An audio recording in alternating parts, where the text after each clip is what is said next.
Okay, we will call this meeting of the Fargo School Board to order. We do have an agenda in front of us. Go ahead. I move, it's on.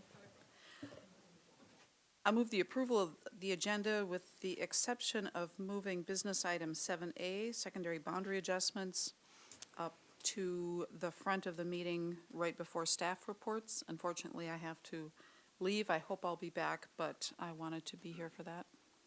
Okay. Is there a second? I'll second. Okay. All those in favor of proceeding with the agenda as amended, please vote by saying yes. Yes. Yes. Any opposed, Yes. no. All right, we will move forward with that change. Next item is strategic plan and action, celebrating successes reports. Who would like to do the introductions? Dr. Gross? Thank you very much.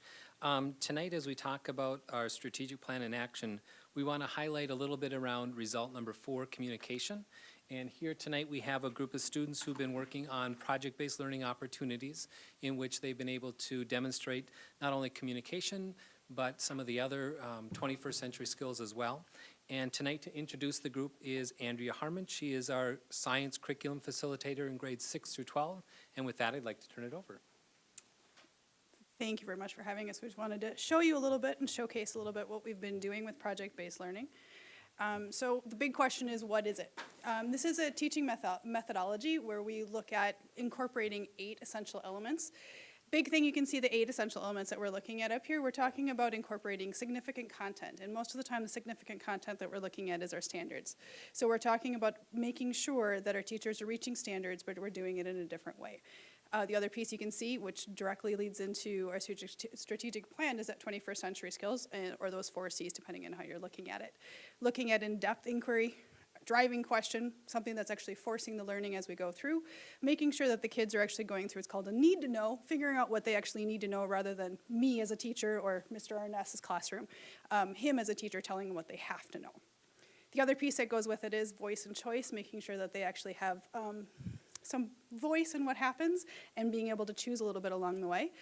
Have an opportunity for critique, revision, and then making sure that they have a public audience so they can actually showcase their work outside of just the teacher seeing it. So what does it look like? It's not necessarily your traditional classroom. It's just a couple images to kind of show you. There's a lot of collaboration that we talk about in a project-based learning classroom. Working in teams rather than working solo, making sure that they're working in teaming, not just working in a group. They're actually working and collaborating, working through that critical thinking process and actually also creative thinking. The other piece is that public communication piece, which then allows for communication not just within the team, but then also as a forefront outside of the team as well. So I'm going to introduce 3 students here that are going to come and talk a little bit about the project that they worked on for Mr. Arness's classroom. This is an ecology project they worked on. The question that they're answering or looking at is, are we over Earth's carrying capacity? So I'm going to ask my lovely 3 ladies to come on up, and they're going to talk just a little bit about the project, and they're also going to talk about what it was like for them to do it, because this is the first time they had actually done a project-based learning project, which is a little bit different than just doing a project.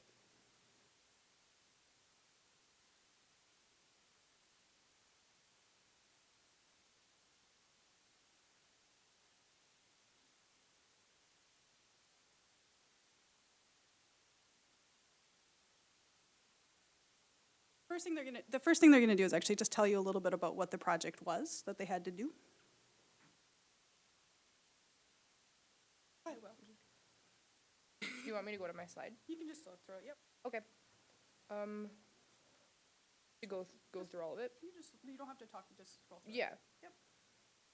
So I was in a group with 5 people, which was larger than most groups. And all of ours was over the topic of paleontology personally.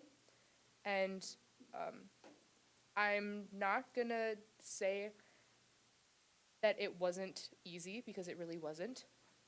But it was something very new. At first, I really did not like this project. I found it hard, and I thought we were never gonna have to do this later. There's no point to it. But then later on as we did it, I found out that we really are gonna need this later on in life. When you're in college, you're going to need this because you're going to have to do other projects that are much more harder than this. I got really scared to tell other people, or to like, not tell other people, to ask other people outside of people that like I actually knew, and outside of Fargo itself. But we, as a group, one of the things that we needed to, one of the goals that we had to accomplish was contacting people outside of that we actually know, people that have better understanding of this and just, yeah, know more about it, like an actual like, paleontologist. And so I am terrified of contacting other people I don't know. And so after I had done it, I had seen that it really wasn't that bad and that it was actually a lot simpler than it really needed to be. And overall, just the project was a lot easier than I anticipated, and it was a lot less scary than I thought it was going to be because I tend to overthink things. Going on what Emily said, I think everyone when we started the project was really like scared and didn't want to, thought it was like really hard. But once we got into it, we learned that like communicating with your group members and emailing other people, it made it a lot easier. And also after we were done with the project, I felt like we learned a lot more rather than just like looking up an answer on the internet or like in a book somewhere.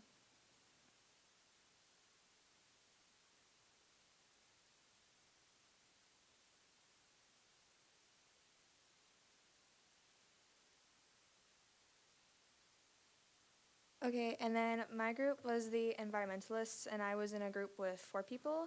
And we kind of started with an overview of an environmentalist and just to kind of understand, kind of help people understand what they do, because for us it took us about a solid 2 days to figure it out how to get into the perspective of an environmentalist.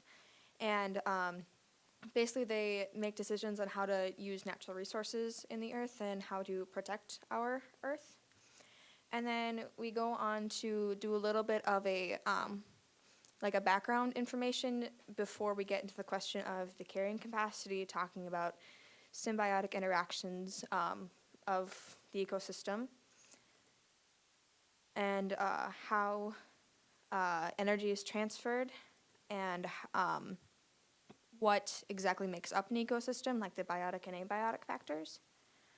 And our critical question for this project was, what is the relationship between abiotic and biotic factors and biotic factors? And we found that from talking with contacting outside information, that the relationship between abiotic and biotic factors is that the biotic factors are dependent on some abiotic factors, and abiotic means non-living, biotic is living. And it depends on water, minerals, temperature, and light, things that everything, living things need to survive. And then the relationship between biotic and biotic factors referred to back to the symbiotic reactions, which was why we needed the background information in the first couple of slides.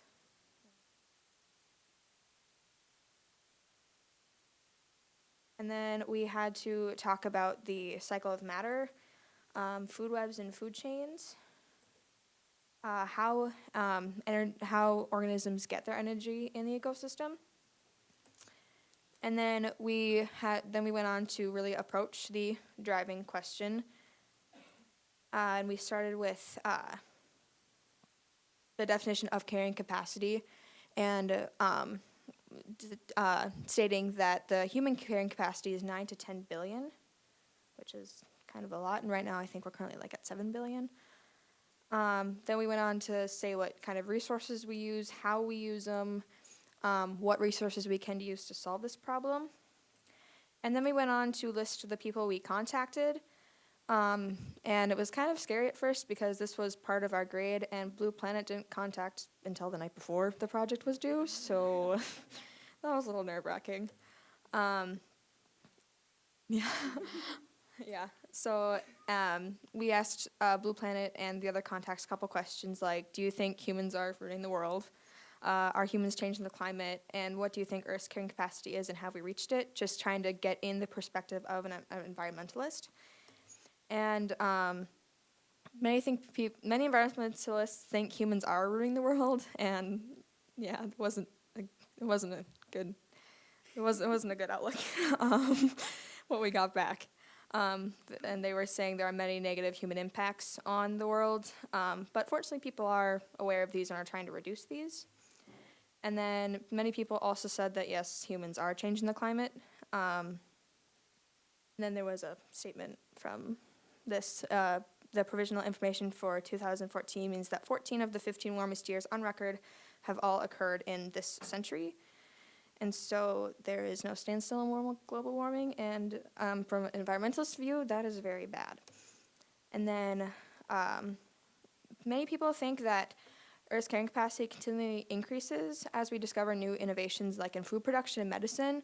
So most people think we haven't reached it. However, as the population increases, the negative impacts on the planet also increase. So many people think that in a way we have reached our carrying capacity, but in other ways we haven't. So it was a little bit confusing, but we eventually got the hang of it. And then, yeah.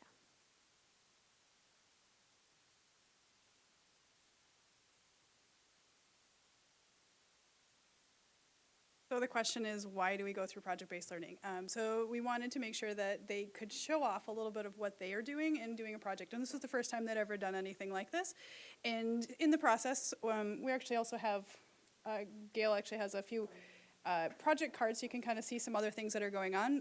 They're not the only classroom doing this. There's quite a few teachers actually that have been working on projects that you have an opportunity to kind of see and showcase some of the projects that they are doing. One of the big things is why do project-based learning? Big thing is ownership. As you can hear, these students took ownership of their learning, not only of their learning, but they also took ownership of the content.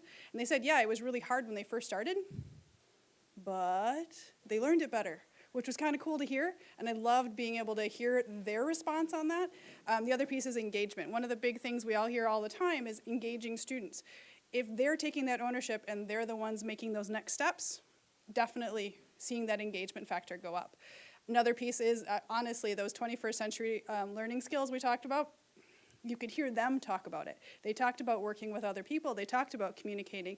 They talked about having to go through an email and waiting for somebody to email them back. Oh, we've all been there and waiting for that last, coming at the 12th hour. Ooh, it's nerve-wracking. So things that we're doing in the district, we've been doing some PBL training for the past few years. We're also housing and creating for the metro area a website that does actually have all sorts of different content areas that have project-based learning projects that have been created by teachers or groups of teachers. The whole point of this is so that people who are interested in trying to check this out and haven't really gotten into it too far have an opportunity to look at what other teachers are doing in the area, and we have a place to be able to keep track of it so that you don't have to start over every single time and create brand new ones. The other thing is more training. We're continuing to work on training, and this is something that we did last summer and we are continuing to do this summer. 2 summers ago, we just did a just straight project-based learning training, which was through the Buck Institute. This is an institute that we're actually running in Metro-wide. This one, we are bringing in some people from High Tech High, which do wall-to-wall project-based learning throughout their high school and actually at elementary level all the way through middle school as well. This is there's 2 different sessions, 3-day sessions, and we would love for people to kind of come check it out. So if you're interested at all in seeing it and seeing what teachers are working on, you guys are more than welcome to come check that out as well. We'll be there, I'll be there, all 6 days. It's fun. I enjoy it. I have a great time with it. It is definitely a different way of looking at the classroom, but it's something, as you can hear the kids say, it's something that they definitely get something out of. So it's kind of a cool experience.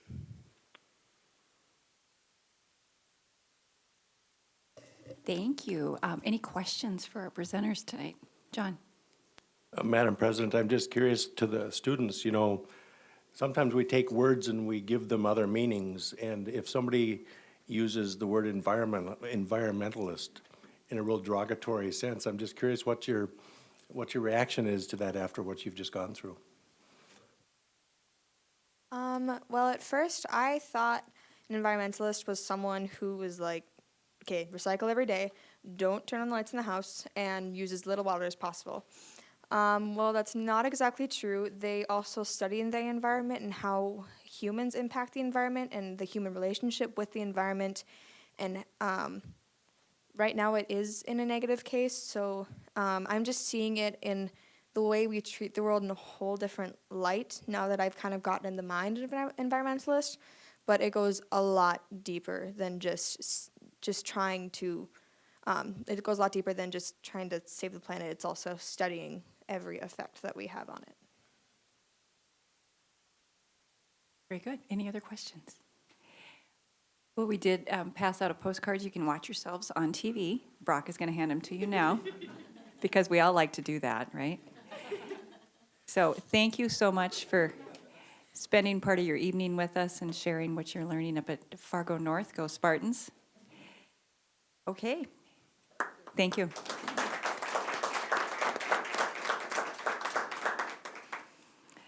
All right, at this point in the agenda, we will recognize our audience.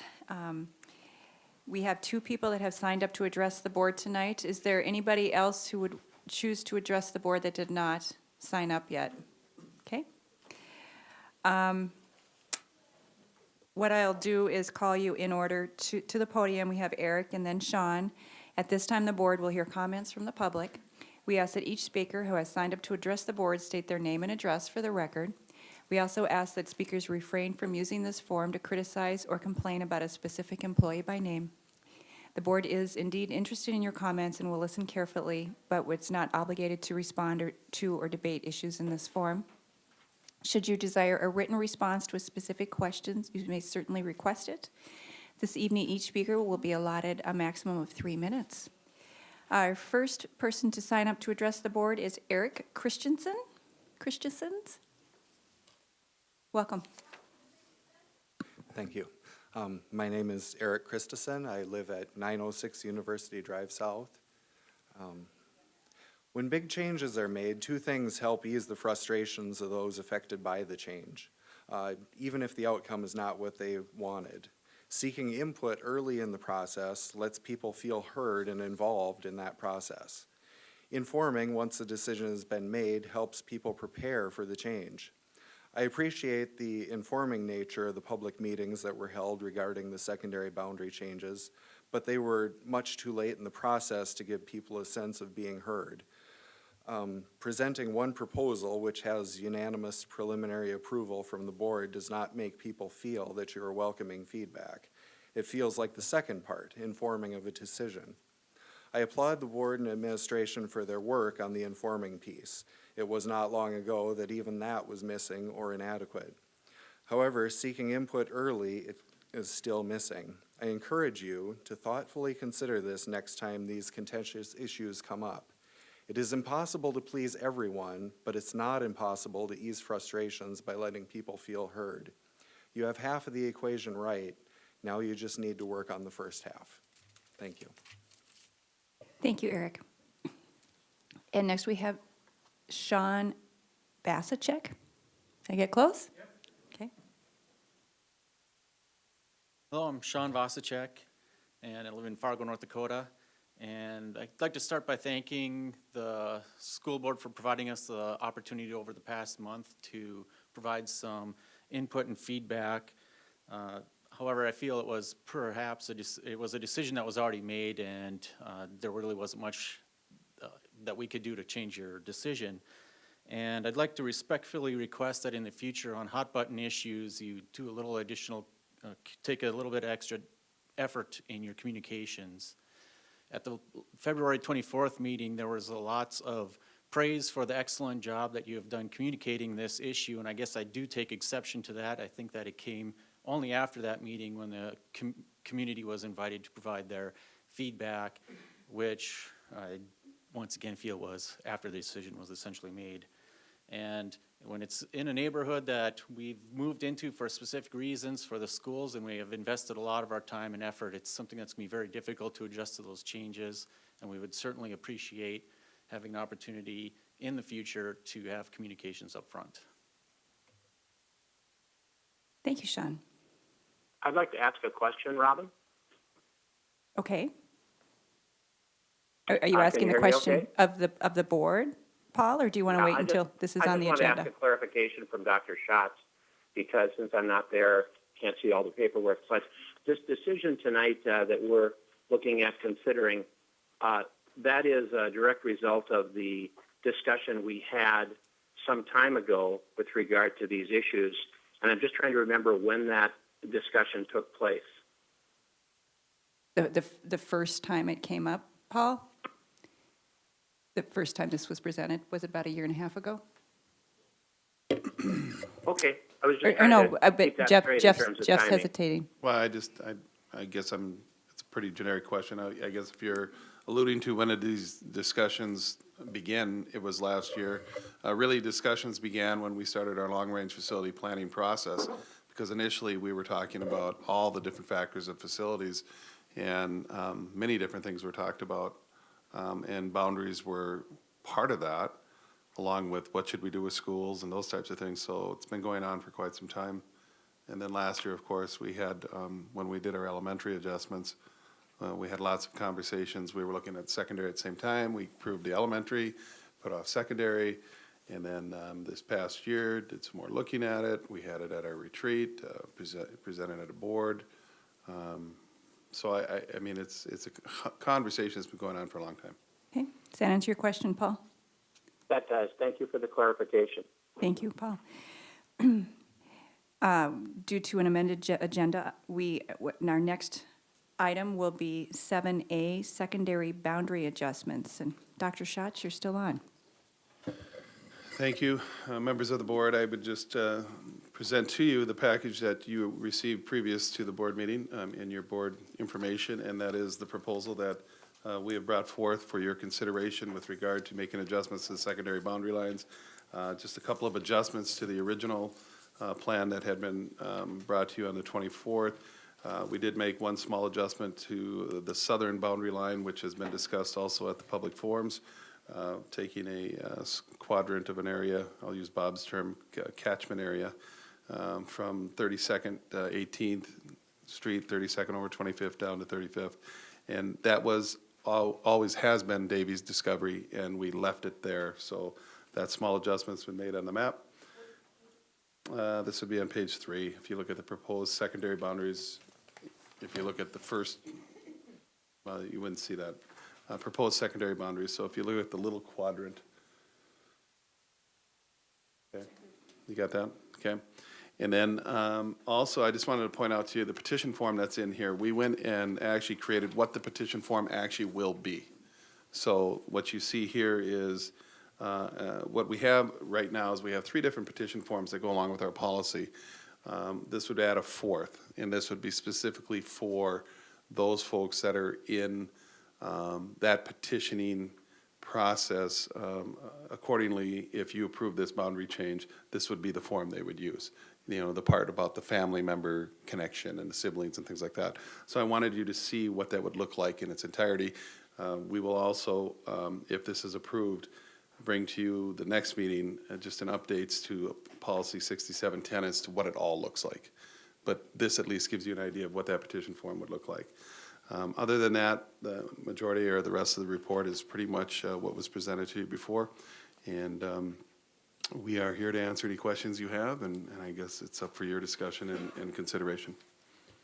John? Madam President, members of the board, and Dr. Schatz, you've been through 3 community meetings. You've had online feedback from folks. You've, I know, heard from people directly. We know what we're advancing, but just so we can give an acknowledgement of the concerns people have had that we've heard. If you could summarize them just simply in a way that we know we heard these issues and concerns from folks, and just how that resonated in the process. We conducted 3 different public forums, and during that time Bob and I presented the proposal that was preliminarily approved on the 24th. After that, we allowed opportunity for questions, conversation, and it was a variety of things. It really kind of depended which neighborhood you live in and what perspective you bring. Concerns are, first of all, you're changing boundary lines. That's the first major concern, is that it impacts me and my family and my children, and friend groups and those types of things. So we heard a lot of comments about that. Comments about transportation, if there's early petitioning, would there be transportation? How would you deal with that? So we heard conversations about that. The process, what was the process? We heard a lot about, have you looked at north side growth potential? All things that we've talked about before. I don't think there was any one thing that came to my mind anyways, if you're asking my perspective on it, that was anything new that we haven't already at least talked about, heard about, or discussed. And so that's kind of my impression of the overall public forums. Others might have a different take on it, but that was mine. Linda? To formally open discussion, I move that the Board of Education approve the secondary boundary changes to be implemented in the 2016-17 school year. I'll second it. Okay. Motion's on the floor. Rebecca? I'd like to make an amendment to that, if I could, that it would include an adjustment where we would move the south boundary of Ben Franklin and North High to I-94. Second. Okay. Discussion on the amendment. Could I have clarification on what that amendment was, please, for the record? The amendment is that we would move the far south boundary for Ben Franklin and North High. It's currently at 13th Avenue to I-94.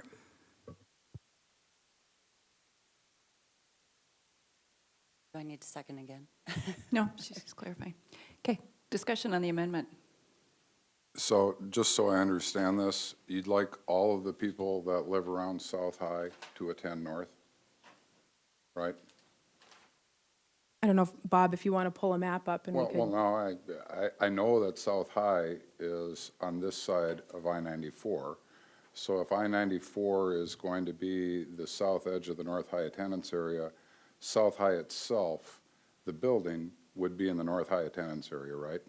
What I meant to say is that currently is it University Drive that is the west boundary, right? So based on the current map, University Drive is the west boundary on that lower section right now, and 13th Avenue is the south one, and we would continue down University Drive to 94. Also east of University Drive. Yes, sorry, east of University Drive, that section. Well, then can we vote on your first amendment so you have a chance to make another one? Because that's not what you just proposed. You just had Prairie Wood. Everything south of the interstate is what you just proposed to go to North High. That is fine with me. I'm sorry that I wasn't as clear as I should have been. Can she just withdraw it so we can save some face here? Okay, I'd That's like to agreeable. withdraw that amendment then. Okay. Want to try again? Okay. So my amendment would be that the south boundary of the Ben Franklin and North High attendance area would be east of University Drive down to I-94. We need a second. Second. Okay. Discussion. Jim? So University Drive, once we get south of Main Avenue, becomes that point? Because again, words have meaning here. I think if I understand what you're trying to say here, you want to take Jefferson out of the equation of going north, and you want to take all of the Clara Barton Hawthorne neighborhood to go north except for the portion of it that lies to the west of University Drive. Am I correct? Well, currently, the proposal has a certain section of Jefferson also going north, and I would propose that stay going north. Yes. Okay, so we'd still come down Fifth Avenue to University, then we'd go to the interstate. Yes. Is that what we have for an amendment in front of us, or do we need to withdraw it and do a different one again? I would say that the amendment is not perfectly clear. Do a do-over. It's a do-over, right? I know. So do I have to withdraw that amendment too? This is, I may get it right on the third time. Can Dr. Schatz offer you some help on the? He may. Okay. I believe what Board Member Knudsen is trying to do is to say that she would like to see the boundary area of the Clara Barton neighborhood extend further beyond 13th Avenue down to the university. So and Jim, you're right, leaving that little portion that goes on the west side of University still connected to the CBE South area. So possibly your amendment could read something like you would like to see the Clara Barton neighborhood extended, the portion of the boundary line that would go north to Ben Franklin and Fargo North be extended down University over to the interstate, which would then encapsulate that whole Clara Barton area. However you want to word that. Or before you Gang, sorry, this is really hard for some of us not in the room. Are we talking the I-29 or are we talking I-94? It's not clear what you're saying here. I-94. Okay. And you I'm don't want the Jefferson, Right. you don't want any of the Jefferson neighborhood going north? No, I do. The plan as it is right now, if it's red, there's a red portion that is in the Clara Barton Hawthorne neighborhood. That's the easiest way for me to describe it. And it's currently south of 13th Avenue, east of University Drive, and north of 94. It's currently highlighted red. That is the section that I am talking about, proposing in this amendment. You want that to go north. Okay, I know what you're talking about. It's the funky-looking little piece on the right side of the map. It's just above I-94. It's sort of an unusual little space. Okay, I know what you're talking about now. Thank you. Okay, do we have a clear motion? I have a question, Robin. Okay, is it a clarifying on the, let's get your wording right, exactly what you mean on the motion, or on the amendment, and then we'll open it up to more clarifying questions. Okay, maybe it would be best for me to go back to how it was currently proposed, which came with administration. And so I'm saying,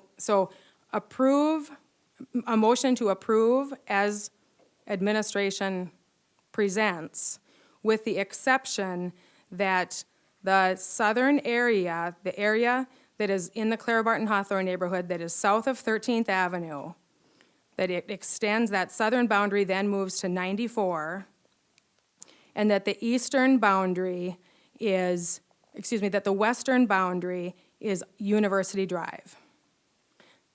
So essentially the current Hawthorne neighborhood. If Barton Hawthorne. Not quite. Okay, close to it. Okay. Getting closer? Okay.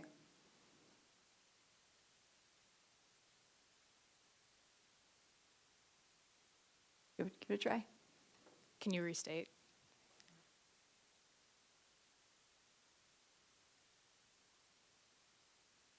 Approve the motion as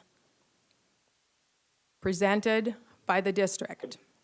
I do have a question. Hold on, Paul. Okay. Approve the motion as presented by the district, moving the 13th Avenue boundary in the Clara Barton Hawthorne neighborhood to I-94. That would be the southern boundary, and the west boundary would be University Drive.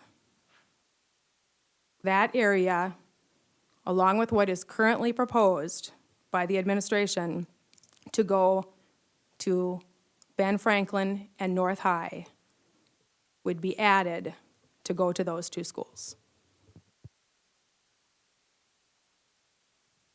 I think we all understand what you mean. I think we can wordsmith it a little bit later. We're trying to work with you here. So is that what you're seconding to your Yes. understanding? Mm-hmm. Does the rest of the board, is that clear enough for the rest of the board to continue the discussion?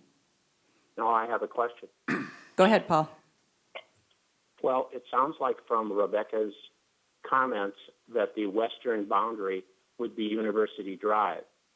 But I'm assuming that she means the western boundary south of 13th Avenue would be University Drive, not north of 13th Avenue. Is that correct, or am I misreading that? And then I have a second part. That is correct. Okay, because it doesn't say that in the addenda, in the amendment. It merely says the western boundary will be 13th Avenue. The western, All right, the western boundary would be University Drive.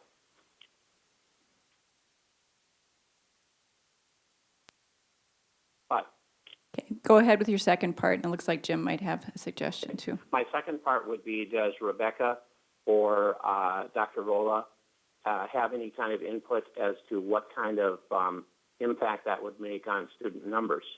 Who's Dr. Rolla? Did you mean Dr. Gross? I'm teasing you. Yeah, let's try Dr. Gross. Okay, good. That's what I thought you meant. Too many Bobs in my mind at the moment. Okay, well, while Bob's looking that up, Jim's got his hand up. Yeah, well, and I hate to be the one to do this, but we have a motion on the floor, and this is supposed to be an amendment to that motion, and I don't believe it's congruent with the motion. I think it could be made that way, but, so I know we all understand, well, most of us that are here understand what you're trying to do, but I do believe before I can vote on this, I need language that fits in the original motion, so if it passes, I then have something that I can deliberate on and either pass or not pass. So I'll just tell you right now, I don't think you have that language quite yet. Okay, go ahead, Rebecca. well, I'm just wondering if Anne Marie, I don't know, Anne Marie, what you have taken down from what I have said most recently, but if she were to read that, would we potentially decide that what she has written down is appropriate? Jim, are you asking if the amendment in itself is appropriate? You're asking that amendment to a motion has to insert or delete a portion of the amendment? Is that what you're asking? Yes, it is, and I think there's a way to do that. I just don't think a two-paragraph describer is going to do it in a manner that's going to give us something that we can later pass, look at, read, and understand that we followed parliamentary procedure. So if which is not a big deal to me until we actually have to vote on a final measure. So my suggestion would be to amend it with the exception of this pocket, and then we give the border. No? Go ahead, John.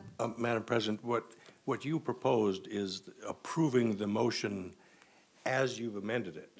And those are two separate decisions to be deliberated independently. So as I'm hearing Jim, and what should be proper is you simply present an amendment. And you've done that. It is not requiring an approval of the overall anything at this point until there is or isn't an amendment. And then we go back to the main motion, amended or not. Jim? At the risk of sounding like I'm in favor of this, and who knows, maybe I'll end up, I think a way you could do this amendment is to make an amendment to Linda's motion to include the area that is south of 13th Avenue, east of University Drive, and south of I-29, or I-94 rather. North. Or north, yes. In other words, include that block to her motion, and then we'd have an amendment we could look at. Robin, this is Dinah.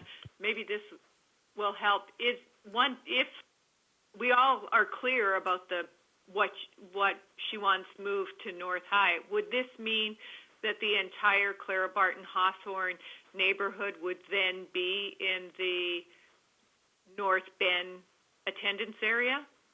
No. No, sorry, Dinah. Not quite, because there is a bit that is closer to Carl Ben that we have talked about wanting to make sure that we keep at Carl Ben for walking, the walking distance issue. Okay. I don't have the elementary picture in front of me. Okay, thank you. Okay, we have an amendment on the floor to the motion. John? Madam President, with all due respect, I just would like to know why you're proposing this. Help me understand the logic and behind your thinking, where you're coming from, what motivates you to present this amendment to the, so I can understand your thinking without assuming things.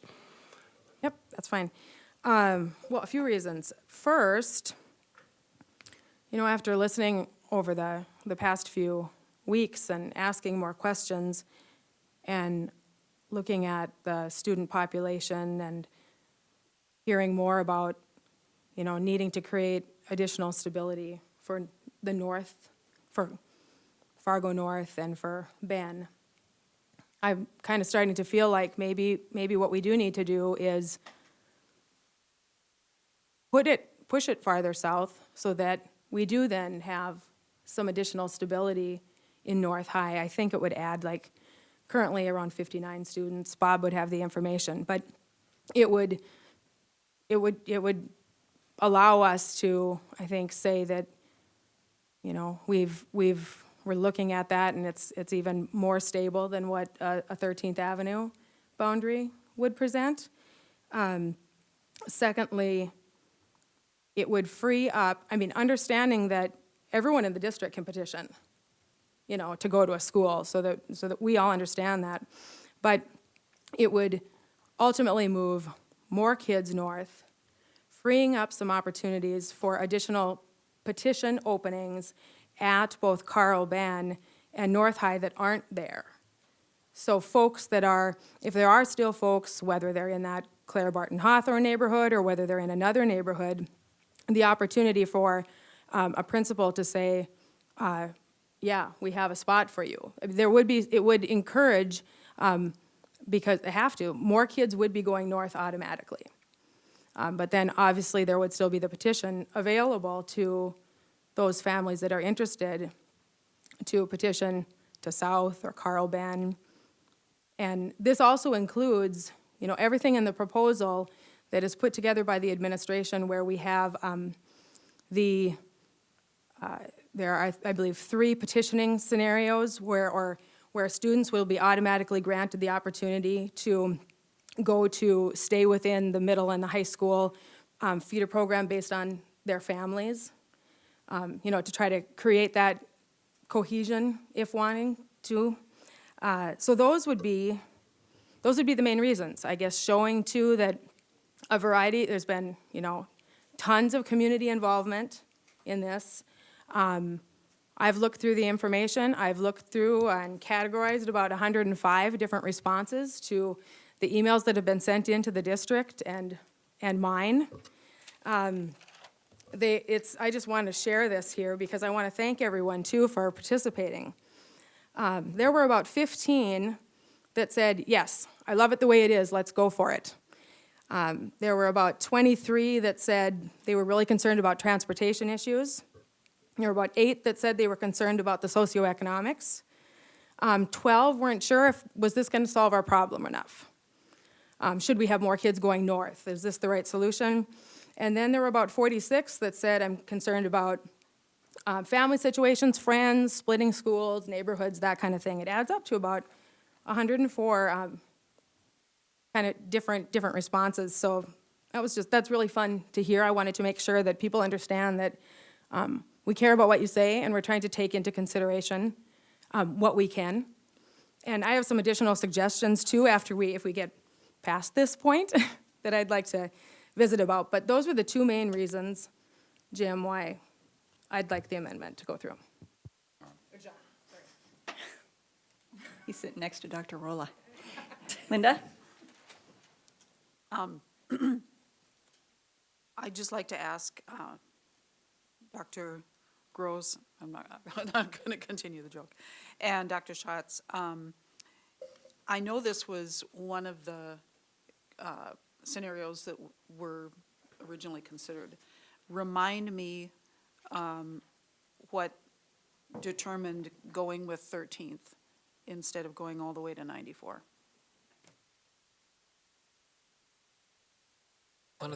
Thank you. One of the factors that we looked at as we came up with this recommendation was how can we create 3 equally sized or as close to equally sized middle schools as possible, and 3 equally sized high schools as possible. And if you move that boundary to the south, that changes that scenario. So what we wanted to present was 3 equally sized buildings. I do have the data if we would like that further. So equally sized, am I guessing that that's just going to be kind of a point in time once it all shakes out? Because while we phase this in over the next 4 or 6 years, South is going to continue to grow. Was that also taken into consideration with the going north? And then my other part of the question was, when you said this frees up petition openings, is that kind of part of the rationale, is to kind of ameliorate some of those folks who would be forced to go north, and this would give some wiggle room in the petition process? Do you want to respond to that? Is that directed towards? Well, I can maybe try to answer that. I had a point too on what Bob had said, and now I forgot it. It'll come back.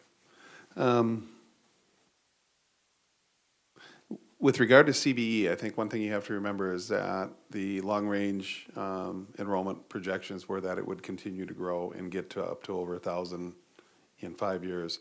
We're concerned about that because of the imbalance between CBE and South. We get over 900 at CBE, we are full. We are getting really full. If we get up to 1,000, it's jam-packed. And so bringing the numbers down a little bit from CBE probably makes sense right now because we know that it probably will still grow.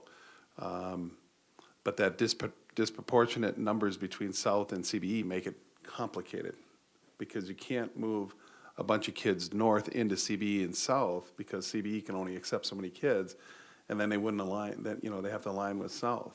So that makes the southern border line difficult, even though you have growth at Davies and Discovery. So that's what makes that difficult. But if you move some of the kids that would be going to CBE to Ben Frank, I'm kind of playing devil's advocate on your side, just so I can understand it. So if you move even more kids north, would that help CBE? Well, I don't think CBE needs help because I think CBE is going to continue to grow. Right now, if you leave it the way it is, it's going to grow if we use our projections to 1,000 kids in 5 years.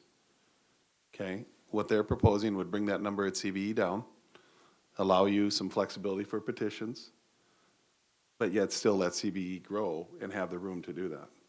Now, if you bring kids further south up in, you take away that growth period. Yeah, so I'm giving you a whole picture though, of trying to balance that. So you're proposing taking more kids out of the middle and moving south, leaving some more breathing space in the middle?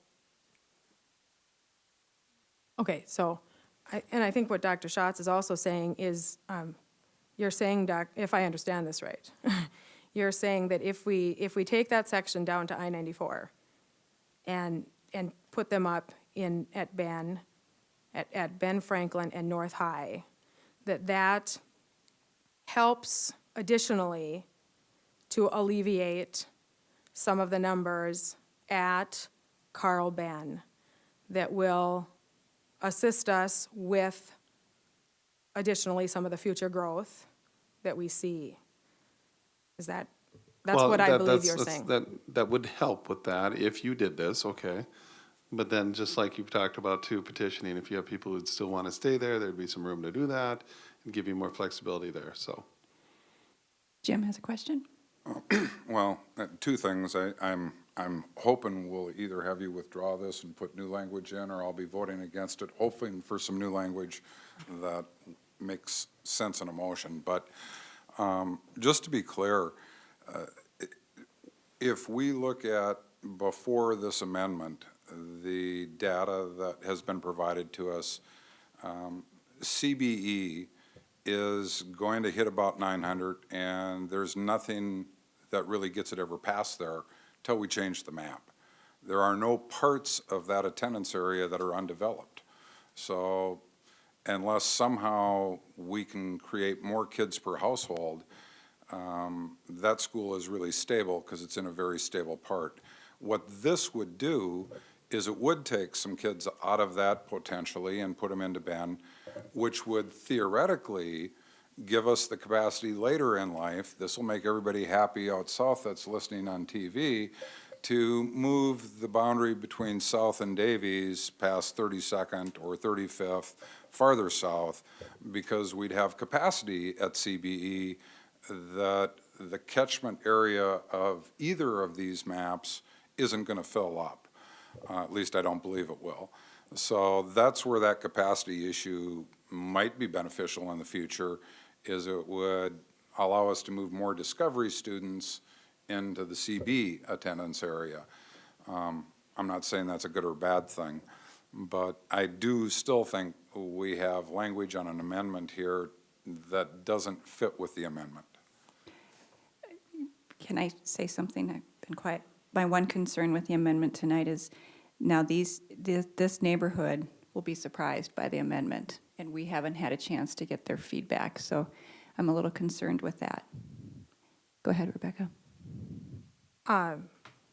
You know, we have had through our forums opportunities for discussion with individuals that, you know, obviously that want to show up and be involved.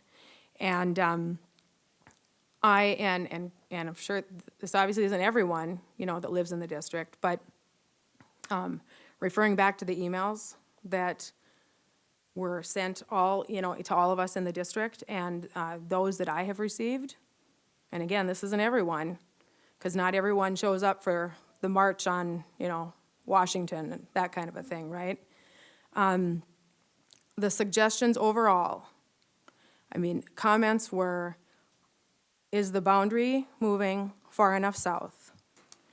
Are we gonna end up in 2 years needing to make a little adjustment again? Are we going to need to deal with transportation issues because of living within, you know, a block or two of an avenue? And if it works to keep that group together, please keep us together, you know? So I would say, I mean, for my end,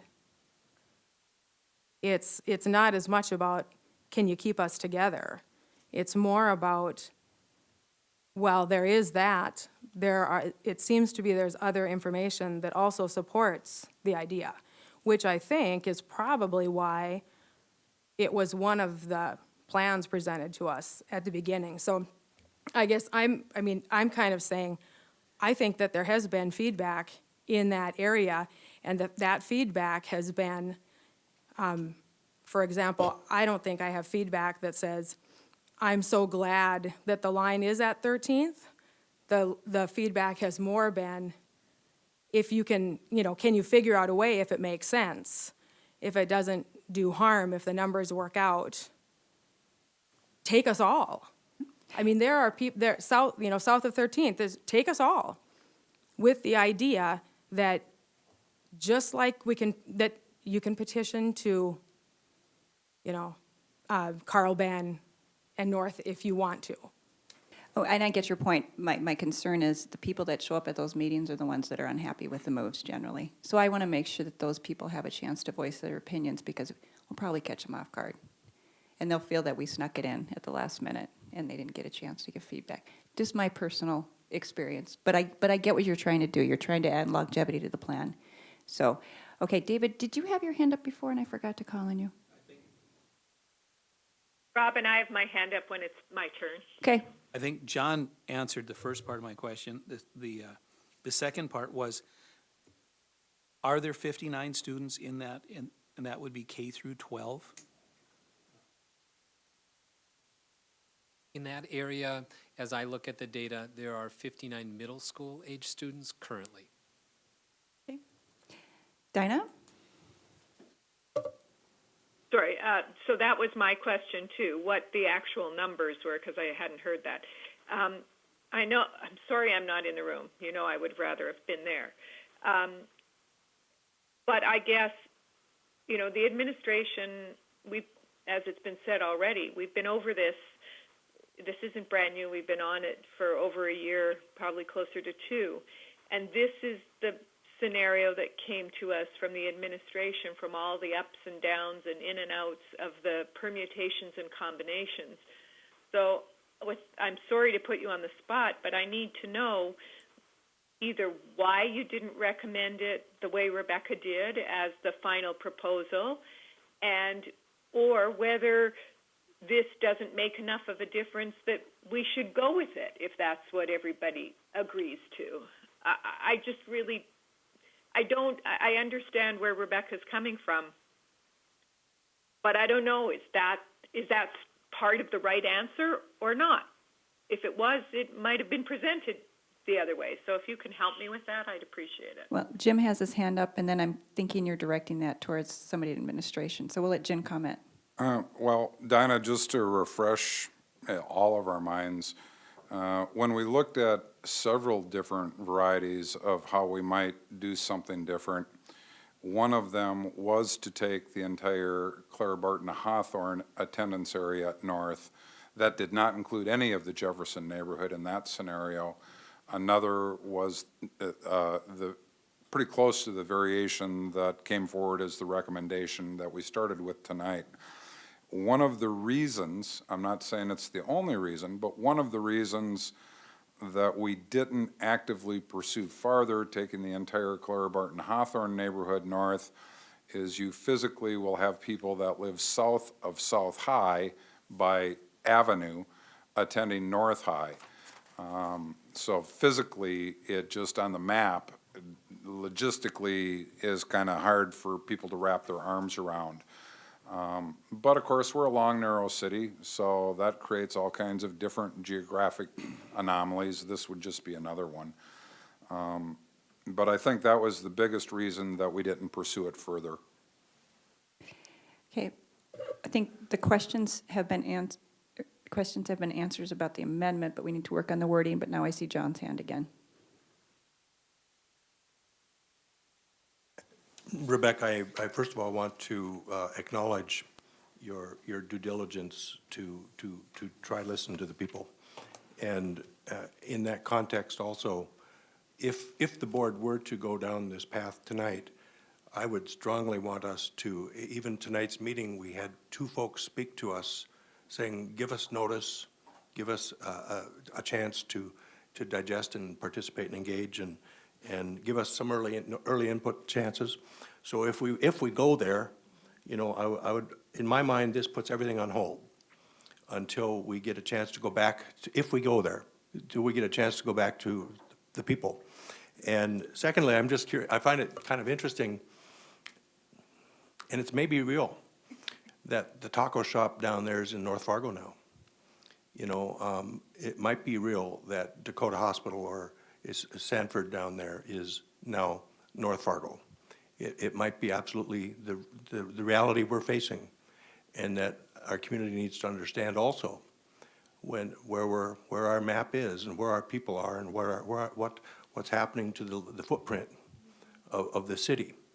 That people used to think of 13th Avenue South as the end of town, and I'm not from here, but that was way out in the boonies, kind of.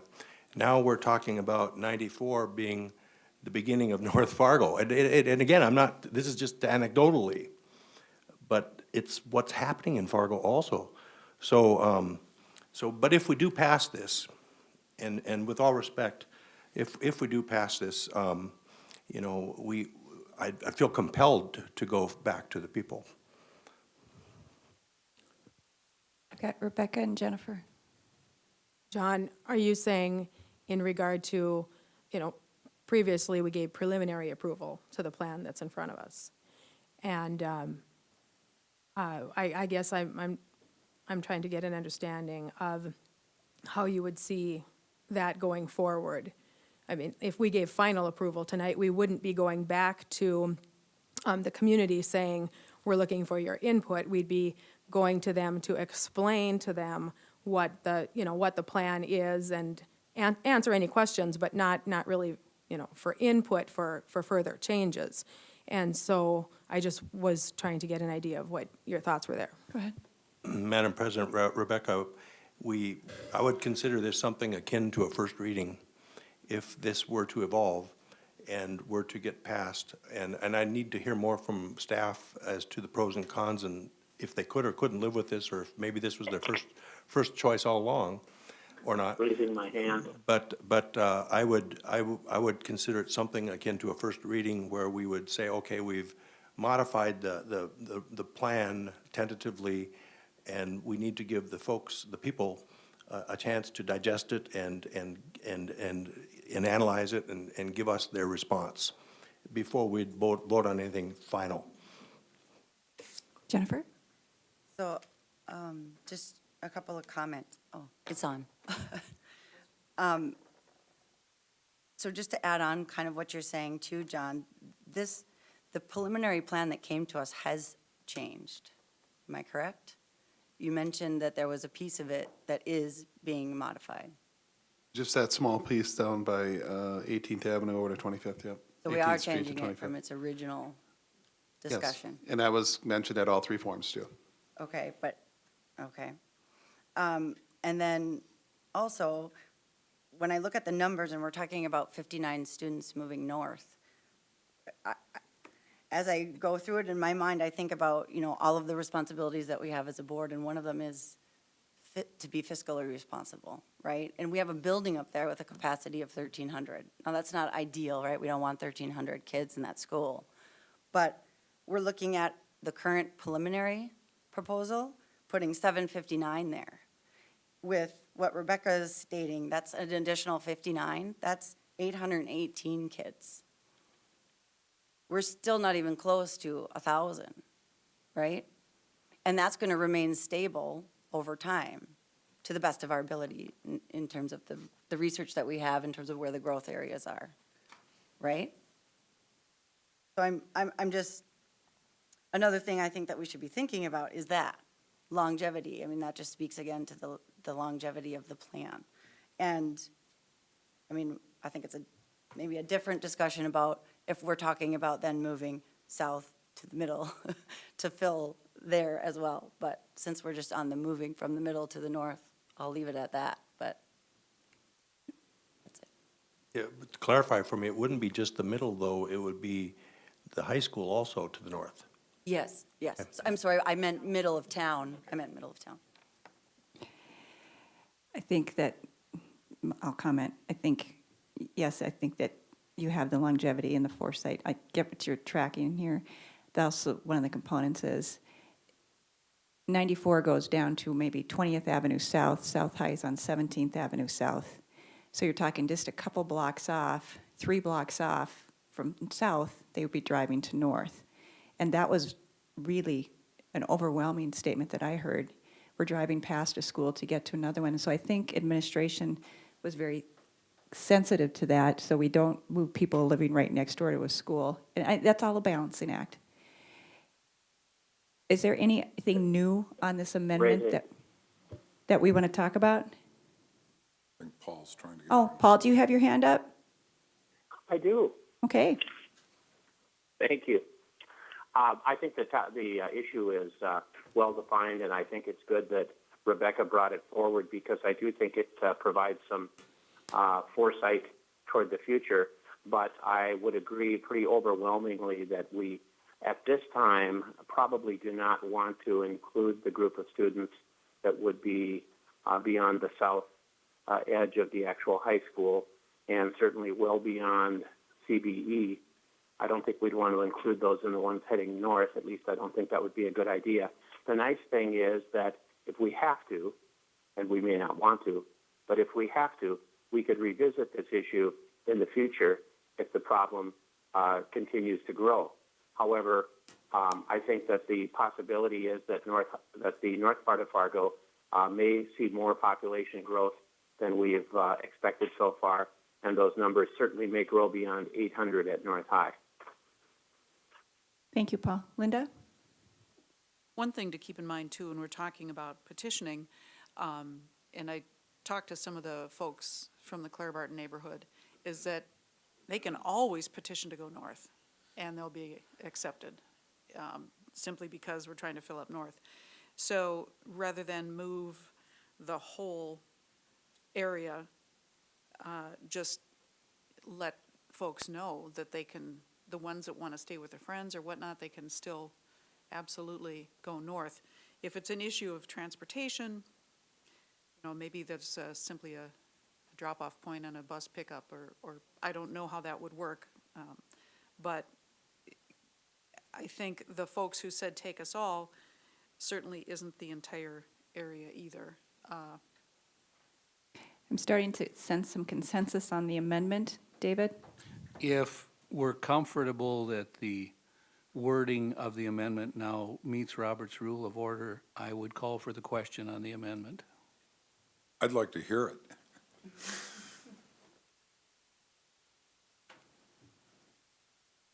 Was David calling the question? No. Rebecca Knudsen moved to amend the motion to approve the boundary changes as presented by the district, along with moving the 13th Avenue boundary in the Clara Barton Hawthorne neighborhood to 994 for the southern boundary, and the western boundary be the University Drive for that area, along with the area currently proposed to go to Ben Franklin and North High. Madam President, we would, I think, be obligated to divide the question as I'm hearing it being read. It's a motion to approve with this change. And this change is separate from the body whole of the motion original. So as I'm hearing it, you were calling for in the motion to approve this proposal as presented with this amendment. And if that's the way we're going forward, I'd request a division of the question simply. And with the divided question, help me with Robert's rules here. Which one would we vote on first? The amendment. Okay? Linda? Process question? Because the question has been moved. I just have a question about the language. Okay, go ahead. Can I ask that? Because the language, you didn't phrase it in the form of an amendment, because what's in the amendment now is approval of the motion as a whole. Could we strike, could it be a friendly suggestion to strike that phrase? Give this to her. Oh. There we go.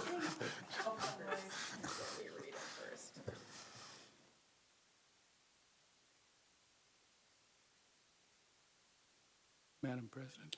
Why don't you Process withdraw question. your motion and make that one?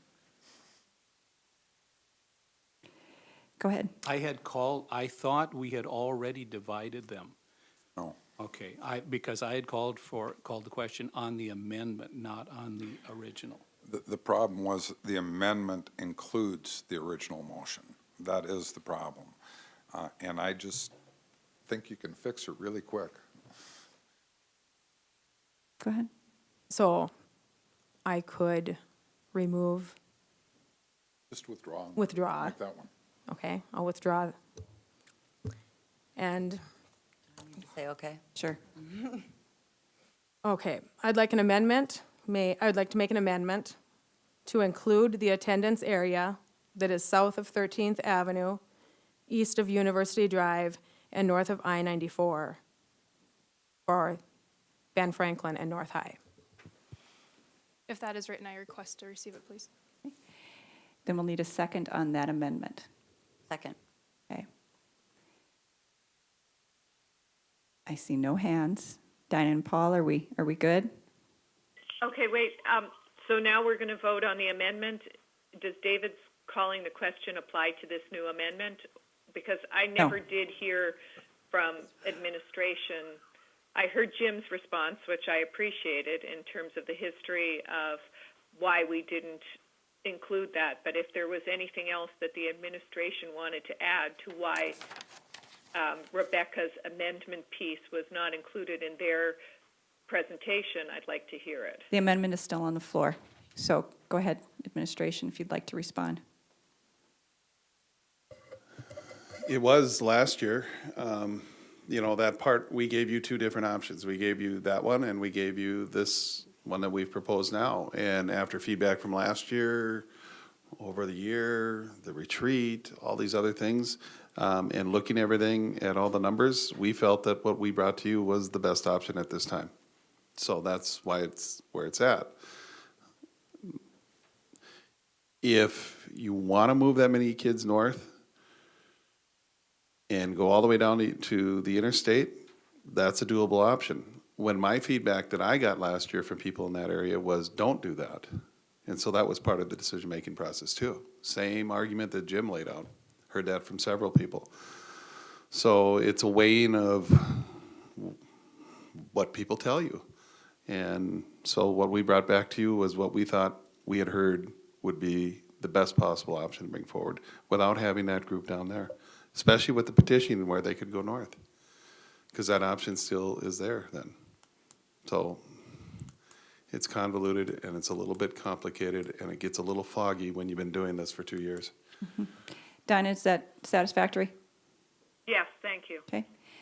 Okay, John?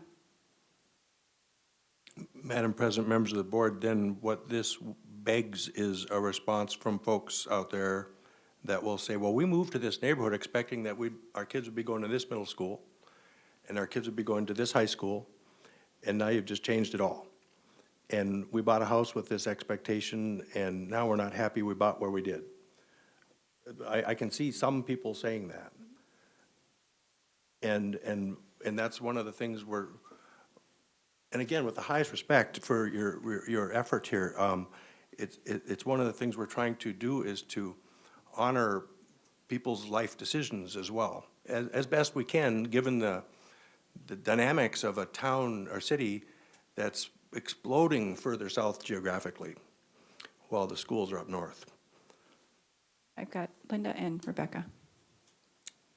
I would just like to respond to that by, I wish it stated somewhere in the public record that no school district that has more than one school in it can ever promise realtors that this is always the school you're going to go to if you buy a house here. I think we have to take that argument off the table, because we can never, ever promise someone that you'll be going to X school for the length of your entire family, especially not in a town that's growing this quickly. That's just not a promise we can ever make. Okay. Comments on do you want to respond to that, or? I'd like to respond if I could. So we shouldn't listen to them? No, I didn't say that. I'm just Okay. saying that has to be taken off the table as a reason for not moving boundaries, because we're going to have to move boundaries from time to time. And an individual saying, I bought my house here because, that's just a painful reality of homeownership, that things might change. Rebecca? Yeah, and we heard the same thing. I mean, we hear that was prevalent in all these comments. What am I going to tell my kids? I bought this house because, the school is so many blocks away. I mean, we have those situations all over Fargo. So I agree with what you're saying. Even if whether a person lives in north or central or far south Fargo, I think, making a promise like that would be risky, but I think we do need to listen to them. And if we are able to I think no matter what decision we make, we are listening to people and we are taking their thoughts into consideration, even if the decision is not what a person wants it to be. So, but if we are able to work to help shorten the needle or make it less sharp, and it makes sense for us in more ways than one, versus, for example, just making sure that a person gets to go to school where they think that they should be able to based on the house that they purchased. There have to be other reasons to support these decisions. So I mean, thank you for your consideration. And I see that more kids would definitely end up going to Ben Franklin and to North High as a result of the decision, because the formal line would be drawn at 94. The flexibility within our system would still be like it has been, and currently is for the petitioning process. Our commitment to the families still stays in regard to, again, older siblings attending at another school to keep those kids together if they want to. I just see it as actually offering to our district and to the community, probably greater stability than what 13th Avenue is. I think it's it's even a bolder step, moving it to 94. And anyone that lives between, whether it's from 13th Avenue to 94 or anywhere within the district, if they want a petition to go to Ben or South, again, it's the same thing. Carl, Ben, or South, that opportunity is available. So I would suggest that if, for some reason, agreement isn't on this amendment, then we'll look at some other solutions for addressing some of the concerns that we heard from citizens throughout this time period of public comment.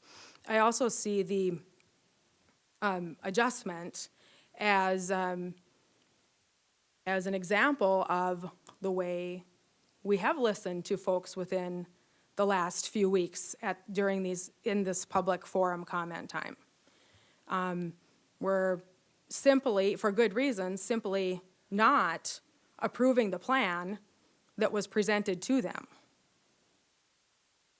which is one of the risks too, is even if it's a good solid plan, putting a plan out there and saying, hey, we're looking for your feedback, we're looking for your suggestions, we're at a public forum, and in the end, we're going to come back with the same lines anyways. If there are good reasons for changing the lines or adding in any, like the petitioning process has, that was already changed and improved upon, I think, to help make certain folks more comfortable in that if you petition to a secondary school, you're guaranteed that you're going to be able to stay at that school. You don't have to petition year after year. At any rate, I wouldn't have suggested it if I didn't think that it made sense, so. I've got Jim and John. Hopefully we can talk about things that are new to the discussion going forward. Jim? I don't know if they're new, but I'm going to talk about them anyway. I'm not necessarily against this idea, but I am against putting out rationale for it that may not be accurate. It doesn't do anything to give any greater stability. In fact, it creates more instability because you are going to give capacity to CBE that some future school board's going to fill up, probably by moving the line that separates Davies from South. That very little topic that you almost wanted to talk about, Jennifer, but didn't want to go down that road. And that may be a good thing for a future school board to be able to take those kids that live in the Kennedy neighborhood and reassign them to South and CBE. Because if you create the capacity at CBE, the only way you're going to fill it is by moving the Davies South line, at least in my opinion. As far as listening to the feedback, because I too went through the 64 pages, I too matrixed them out. Quite frankly, you've listened to a few families in our neighborhood, but I heard just as many in the Jefferson neighborhood say, don't separate our kids, which didn't seem to come through in this proposal at all to me. So I can assure you, and you can go through this yourself, and trust me, if we pass this, we'll be hearing about it shortly. We will hear from a different group of people in this new attendance area that are not going to be too happy being assigned to Ben and North. And we'll probably hear from a few that are going to be fine with it, and quite frankly, they were fine with petitioning, just had questions about transportation. When you make this boundary adjustment, and you talk about we still have the petition process, quite frankly, that's a bit disingenuous, because as soon as we find a way to fill up CBE, those families that want to petition that live by nativity are going to discover their petition is denied because CBE won't have room. South might have. Ben Franklin always will. North probably always will. But CBE is the choking point in terms of what we can allow into our secondary feeders. So again, I may at the end of the day support this, but I don't want the people in the Jefferson neighborhood to think they're somehow a second-tier voice. And I certainly don't want the people that live in what I'll call the old Clara Barton neighborhood to think that we think they all want to go north, because I know better. You know better too. John? Madam President, members of the board, it's important we not only measure our intentions, but also the consequences and unintended consequences. And and I'd need to see the data on this, but if we were to consider this amendment, my loose guesstimate here is, and I think, Linda, we're kind of talking your old neighborhood behind the hospital there, so you know that neighborhood. I have a general sense of it. I haven't lived there. But my sense is that with regard to socioeconomics, we'd be creating problems that we didn't even see coming. We would be increasing the free and reduced lunch population at Carl Ben, I'm guessing. I don't know that we'd affect special needs populations, and I'm guessing we would be increasing the ELL population at Carl Ben by taking this sector of the community and moving it north, and further. And I believe I'm concerned that it could be in a negative, consequential way, affecting the socioeconomic balance that we're also trying to strive to achieve, from school to school to school to school. And we don't need to have pockets of poverty or create more pockets of free and reduced or populations of people that are, like, for example, in a particular class like English language learning.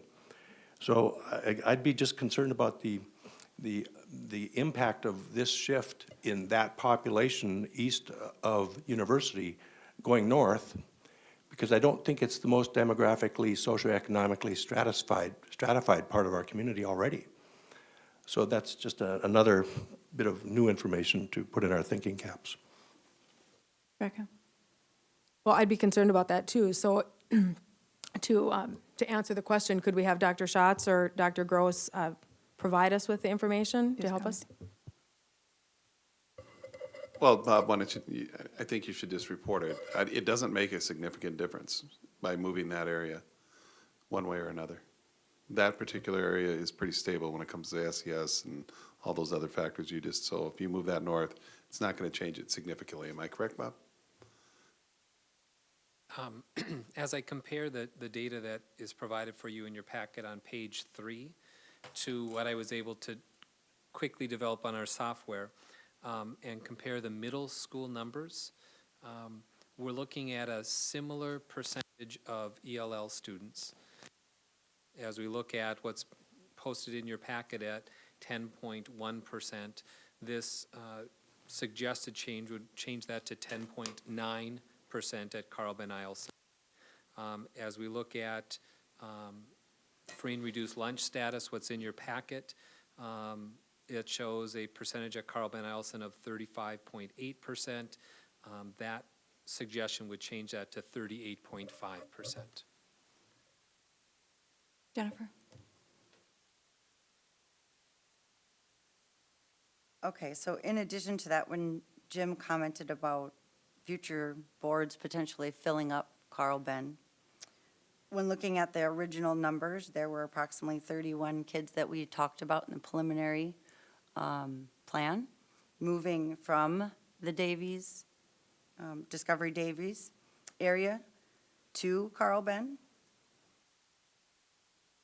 There's no, and now we're moving them back to the Davies area. So I guess my question would be, I mean, where are you going to and how would you get kids? There's not room for hundreds of kids to come from the Kennedy area, I guess, is sort of, I felt like I needed to say, I don't know that there's going to ever be an opportunity for that. Well, if I'm reading the numbers correctly, we're estimating under the original plan that the main motion is on, there'd be 782 kids at CBE. I think it has a capacity of about 900 at the building. We're now talking about removing 59 of those kids, so we'd be at 720 with a capacity of 900. Now, I'm not very good at math because I'm a South graduate, but I think that means we could take 180 kids. And I'll tell you what somebody's gonna be tempted to do, is to take the rest of the Ed Clapp neighborhood that we currently are sending to Davies and send it to South and CBE, because that on the map would make the most sense, and it would be the cheapest way to bus, and John's nightmare just came true. We'll probably be at well over 50% free and reduced at South at that point in time. Because you are going to be displacing higher income households that live in the area we're talking about in this amendment. If you start taking the part of the Ed Clapp neighborhood where a portion of it is gonna go to South, but a portion isn't, and move that over to South to fill up CBE, you just had the firestorm that John was referring to. And quite frankly, that would be the logical next thing for a board to do. Bad as that might be, from a logical geography standpoint, especially if budgets were tight, that's probably what's going to occur. So it is one of the reasons that we decided that the plan of taking part of the Jefferson neighborhood, part of the Clara Barton Hawthorne neighborhood north to try and bring a balance of socioeconomic out of the South neighborhood as opposed to all of the higher income families or all of the lower income families. And obviously this amendment doesn't do that, but having that 180 free chairs at CBE will be difficult for boards to deal with. And maybe they'll figure a creative way. I was hoping it would be Kennedy they'd take so they would balance off the socioeconomic portion. And just having a little fun at the same time. John? Madam President, without belaboring the point excessively, but it's the direction we go. If we're going to take our free and reduced lunch, which is the folks living in poverty, and bring it up to 38% in Carl Ben Allison, that means we're going to be equivalently reducing the Ben Franklin free and reduced down to 27 or so percent, which is, you know, and we'd be leaving, with this direction we're going, leaving the free and reduced population at Carl Ben would be almost twice what it is at Discovery. So that's my point about consequences, unintended consequences, is going the right direction and always trying to have every balance we can, not only in populations and numbers, but also in the lives of the people that, you know, that we do know this. We know that when you assimilate folks with other folks, that people who are challenged rise up further because they get that exposure to others. And the more we kind of always hold dear to that without adding a few more on, it doesn't seem like much if we might add 10% more. But it takes, it's just a point I'm making that it's a direction I'm uncomfortable going, is that. Okay, we have a request for a break. And Paul did you have your hand up? Well, I did, Robin, and thank you for calling on me. It would seem as if we have discussed pretty much every angle of this proposal for the last hour approximately, and it basically breaks down into a decision as to whether or not in the amendment we want to include those students who would be farther south than the current proposal calls for. And it seems as if there's a pretty clear-cut distinction among school board members who can support and those who cannot support sending students who live south of South High School all the way up north to North High School. And I think that any discussion of socioeconomic items is secondary to the reality of doing the best we can to put students where they're going to be the most positively impacted. And I think that trying to create a socioeconomic balance somewhat artificially is probably not in anyone's best interest. Thank you, Paul. I know Linda needs to leave at 7:15. Are the wishes of the board to take a break, or should we vote on the amendment? Call the question. Okay. Anne Marie, voting on the amendment. Sorry. Goldenberg. No. Johnson. No. Knutson.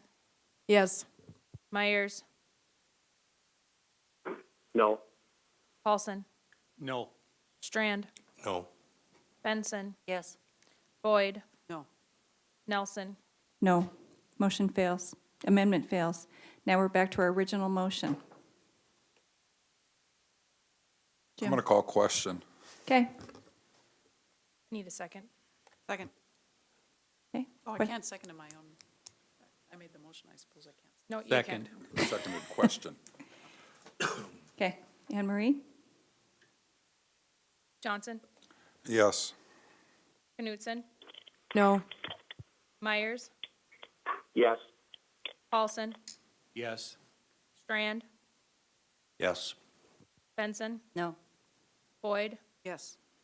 Goldenberg, Oh, yes. Nelson. Yes. Original motion carries. Okay, we will take a 10-minute break, or we'll see you at 7:10. Thank you.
would be the legislative update by Mr. Leeds.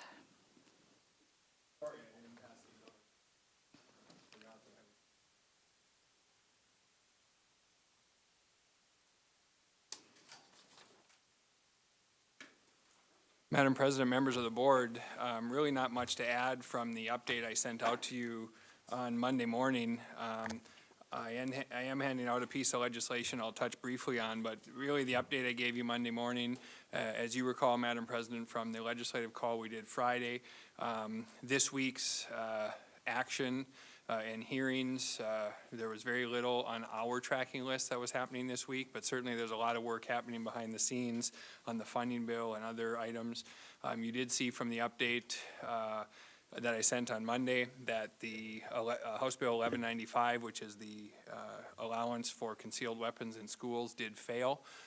So that has happened. I think that's something that certainly we were opposed to, and that was a good thing for us. The piece I handed out to you is the most recent update to Senate Bill 2181. This is the one we've referred to as the Business Manager Reporting Bill. This is the bill that, as introduced, would have had the business manager reporting directly to the school boards. This bill has been amended. It was amended this afternoon, and it is, the amendments are on the floor for consideration tomorrow on the Senate floor.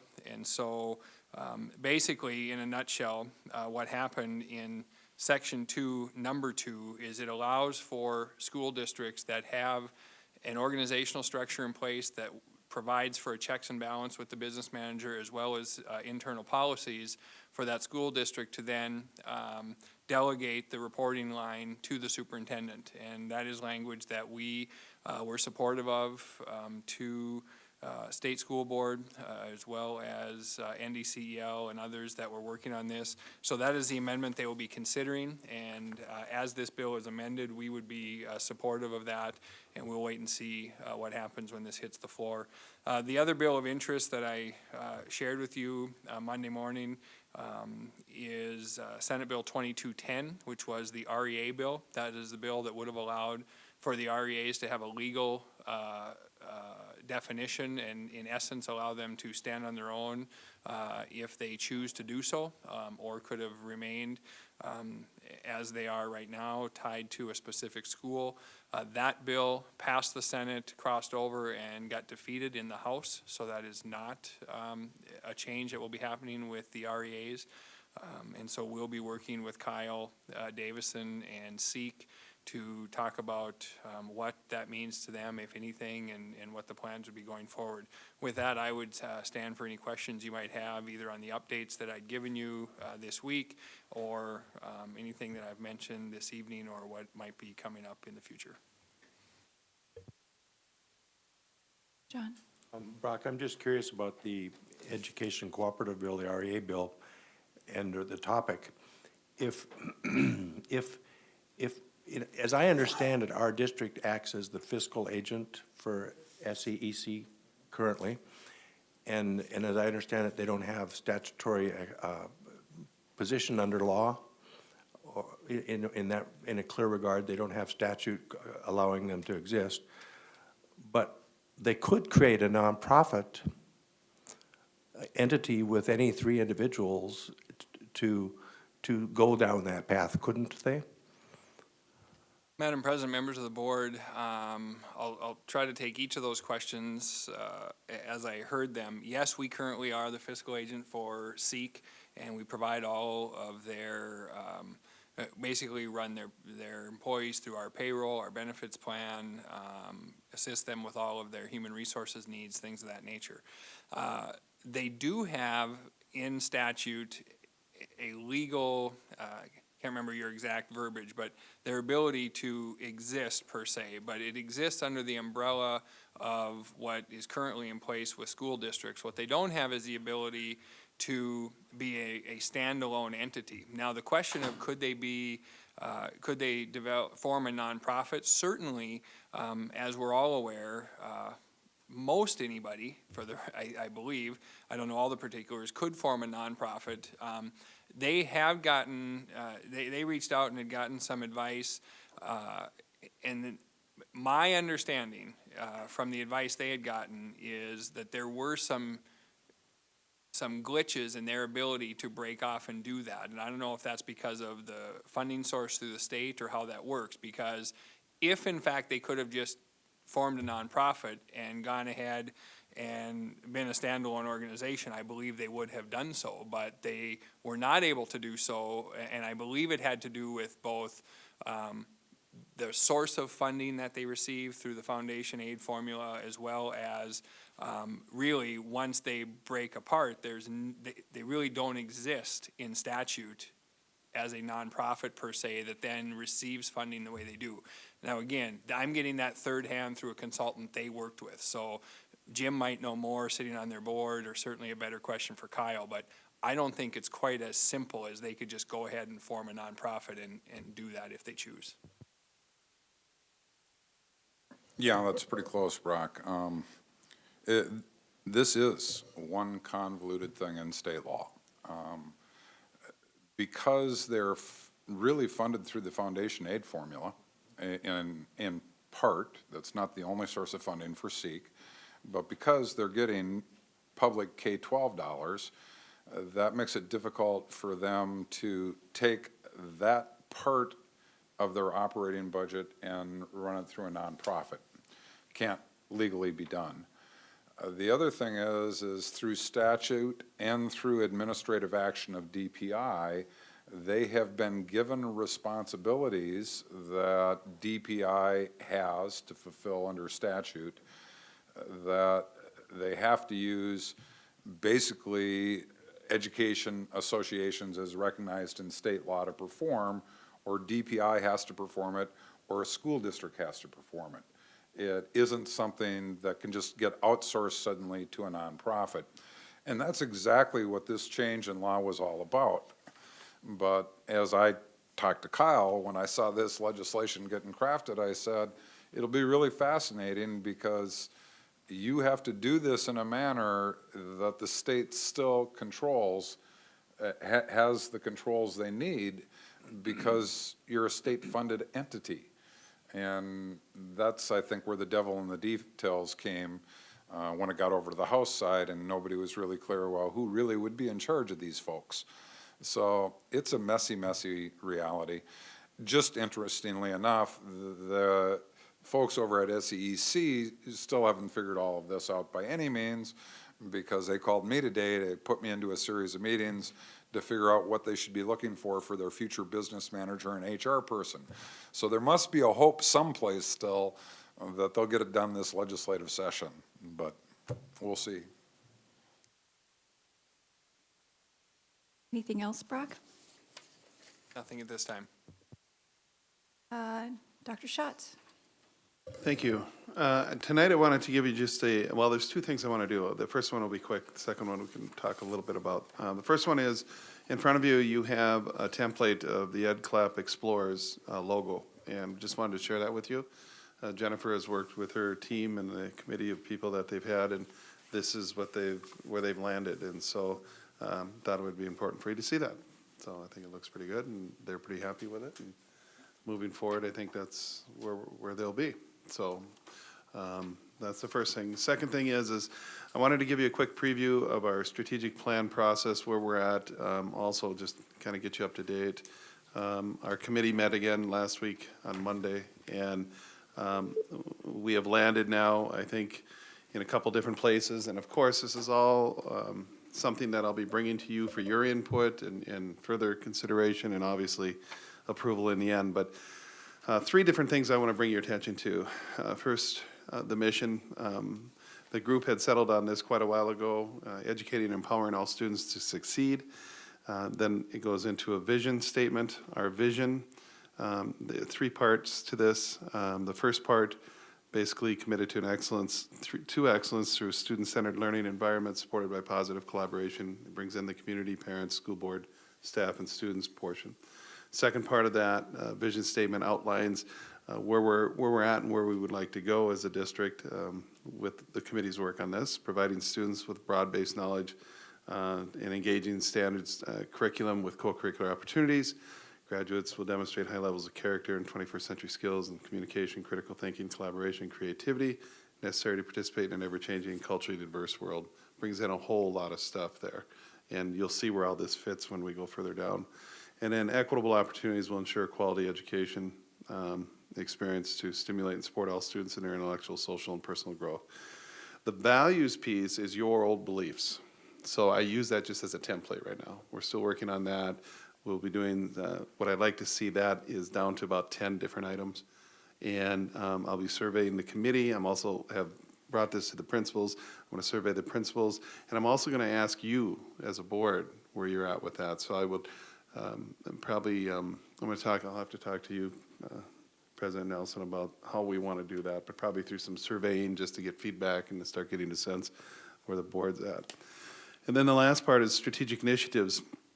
We talked a long, long time about these on our committee, and at one time started out really at a point of about 22 to 23 items, got it back down to 12, got to 9, back to 10, and now we're down to 7, and this is where I think we're landing. And all of these will be expanded upon, but these are just the general highlights. So the flow of the overall plan would be a mission and a vision statement, a values listing, and then strategic initiatives, which would lead into the meat of the overall strategic plan. And right now, the 7 areas that these strategic initiatives, goals, and results that would guide our efforts would be student achievement and growth, similar to what academic performance was in the old plan. STEAM, science, technology, engineering, arts, and mathematics, including the arts and humanities as a tie-in to the old STEAM or STEM concept. Positive school climate, character development, and cultural proficiency. So we would proactively, in our strategic plan, address those issues. Number 4, engagement and experiences in co-curricular activities. We landed on co-curricular activities after voting as a group, unanimously deciding to go with co-curriculars versus extracurriculars. And I can explain that at a later date a little bit in more detail as to why. Get a drink of water here real quick. 5th one, community outreach and communication. 6th one, equitable opportunities and planning. And the last one, continuous improvement and accountability. What we'll be doing is expanding upon all of these to provide definitions and more meat to each one of those areas. Then also looking at the results that we would want to be able to use as a report on all of these. The important thing is that this ties also into the 5 standards for advanced ed. So this is where we're at right now. We'll be working more internally now to get all these pieces and parts together. And when we get a draft, bringing that back to the full committee and obviously bringing it to you at some time in the future. So that's where we're at in the process. Great, thank you. Excuse me. Are you on schedule? I Feeling think good we're about pretty that? close. Good. We might be a meeting behind, and that's about it. So I think we can still get it to you by May. Okay, And that's all I have to report. okay, Anne Marie? Nothing to report. Okay, Dr. Avery? Nothing tonight, thank you. Dr. Gross? Just wanted to let you know that the calendar committee has met. We have reviewed the results of the parent and staff survey. All those results are available online for anyone to access. That group has reviewed that, used that to help as a driving force as we build the 2016-17 calendar. We met right before the board meeting tonight, and we have a draft that will go to the citywide PTA. And then once they give us some feedback, if there are not things that they see that we need to bring the group back together again, we will bring it to the board for your review. Thank you. Let's see here. Now we are looking at our consent agenda. Also move. Okay. Consent agenda is on the floor. Any questions? All those in favor of the consent agenda as presented, please vote by saying yes. Yes. Yes. Any opposed? No. Thank you. President, Yes. is that just Dinah on the phone or is Paul on the phone as well? Dinah, are you on the phone? I'm still here, or Okay. back, or whatever. Yeah. And Paul's still on the I'm phone? still here and voted yes. Okay, thank you, guys. Thank you. The next item will be 7B, bond refunding authorization. Jim Johnson. Yes, thank you. As you probably all recall, we had one of these actions several weeks ago. We have talked at that time that there would be part 2 coming at you. This is part 2, and actually part 2 is going to come as a 2-part process itself. We have the opportunity, we believe, to save some significant resources for the district in total on our debt refinancing, but also operationally on an annual basis. This particular bond that we have a resolution in front of us to consider is part of the overall bonds associated with the construction of Davies High School. And because of the timing and the size of that particular bond issue, we are recommending today that we would start the refunding process, basically, for $9.4 million plus change of that bond. And come January of 2016, we'll be coming back to the table to address the rest of it. That's done for 2 reasons. One is to make sure we can keep as many of these refunding opportunities bank qualified as possible, which gives us a slightly lower interest rate on the new issue. And number 2, because the bulk of the Davies bonds are not callable until January 1st of 2016 to begin with. So we're going to take what we can, up to $10 million as the authorized amount, and keep it bank qualified, and then we'll come back to address the rest right after the first of the year. This action to do the refinancing on the $9,445,000 will produce approximately $1.5 million of savings for the district over the remaining life cycle of that portion of the bond issue, and that translates to about $130,000 of additional operating revenues for the building fund, because that's where these bonds are located on an annual basis. When we come back next January, we'll be actually looking at 2/3 of the issue plus. So the savings will be about $2.9 million on the second part of this issue, and we'll, based upon interest rates that we see at that point in time, maybe see a slight adjustment in that number, but someplace in the neighborhood of 2.9. So overall, on the entire bond that we're looking at restructuring, we're going to be looking at savings pretty close to $4.3 million for the overall building fund, which is obviously pretty significant change.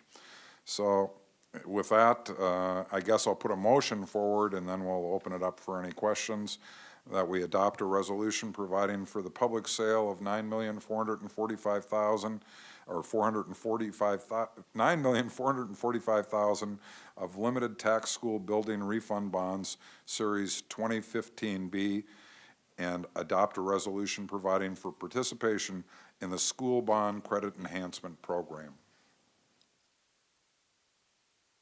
Was there a second? Second. Questions? John?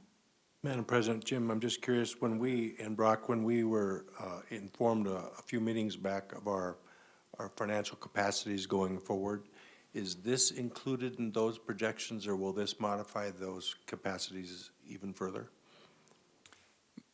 Madam President, members of the board, John, this was all part of that consideration. As we did the interviews with the financial consultants back before the last bond issue that we did, or the refinancing, we asked them to take a look at our entire portfolio, find any opportunities where there might be savings, and then what does that mean to us? So what was presented to you included this piece, which we knew all along was going to be kind of the second portion of what we were able to do. Okay. Seeing no other hands, Anne Marie? Knudsen, Yes. Myers, Paul? We lost Paul. Paulson, Yes.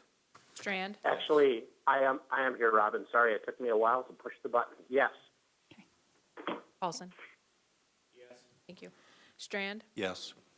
Benson, Yes. Goldenberg, Yes. Johnson, Yes. Nelson, Yes, motion carries. Next item, policy monitoring EL14 on the district calendar. There were a couple comments. I know John had some of his questions answered about NDEA. Go ahead, John. Madam President, for the sake of embedding things into the permanent record, I would request that my question be deleted on the policy questions at the end. If we could just simply delete it, please. That's fine. Any other discussion there? Jennifer, you had some comments? I did. So I guess my comments and questions were specifically there, a couple at the end. Do we work to coordinate our calendar with surrounding districts? I guess I don't know the answer to that. Do you Give want all me these to Bob? We do. We work very closely with West Fargo, and we share our calendars back and forth. Really, whoever is first in the process shares that to see if we can coordinate. But we've gone beyond that as we talk about how we can coordinate professional development services in the summer. I think at the beginning of the meeting, when you heard about project-based learning and how not only West Fargo but Moorhead and the Fargo Public Schools are coming together with that professional development, that's one example. Our tech camp, we've worked together with those communities to provide professional development. So we really strive to build those partnerships. I think he answered questions 1 and 2. Has the district considered later start times for students in order to accommodate PD? Would that be our late start Wednesdays? Have done that with, yes, Late Start Wednesday and our professional learning communities. Do we do late start Wednesdays in the elementary schools? Okay. That is after the school day is completed, both at the middle school and elementary. Okay. Does that answer all your questions, Jennifer? I guess if I could add one, I'm sort of curious why our calendar looks different every single year, if there's a strive to keep any consistency, or do we sort of start the conversation over for every year? Bob or Rebecca? Rebecca was on the calendar committee this year. Go for it. We were just talking about that at our meeting today, because I started to feel like some of the same questions were being asked at this meeting, and we just approved the calendar for the 15-16 school year. But I think one thing that is two things that'll help us. I think, one, the committee should look at the information that is provided in this Memo 101, and just kind of as a checklist for developing the calendar, maybe even this 2016-17 calendar.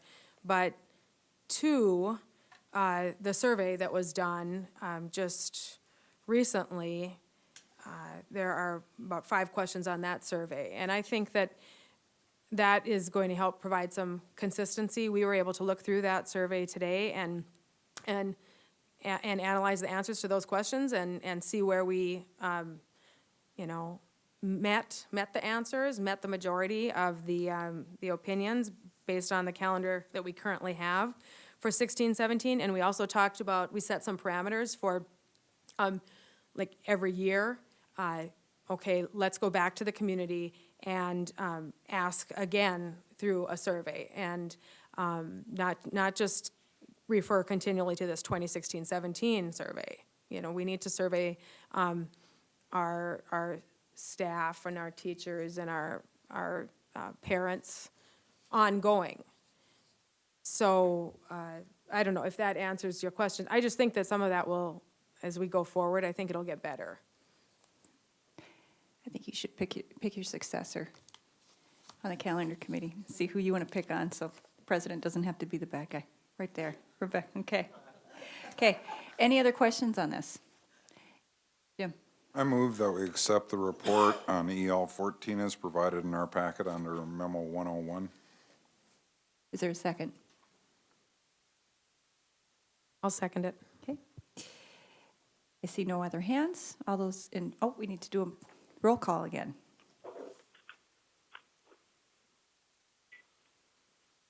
Myers, Yes. Paulson, Yes. Strand, Yes. Benson, Yes. Goldenberg, Yes. Johnson, Yes. Knutson, Yes. Nelson. Yes. We are moving on to NSBA sharing.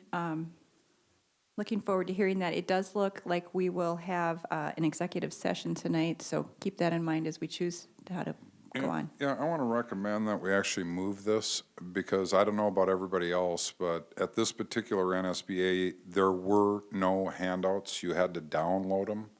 And I don't know if anybody had time today, but I had no time today to actually go download the stuff that I might want to share anyway. So I'd like to suggest we defer this to maybe the next couple of meetings and split them up. Dinah, now you had some preference there. Did you want to share anything? No, sorry, Robin, I'm not ready today. Okay, here I thought I was so on it, you guys. Okay, well then we'll digress a little bit from our agenda unless, did you have your hand up, Rebecca? You go ahead. Okay, I'd actually like to go back to our discussion on the secondary boundaries and make a motion. And is it possible to do that for, in this business section here?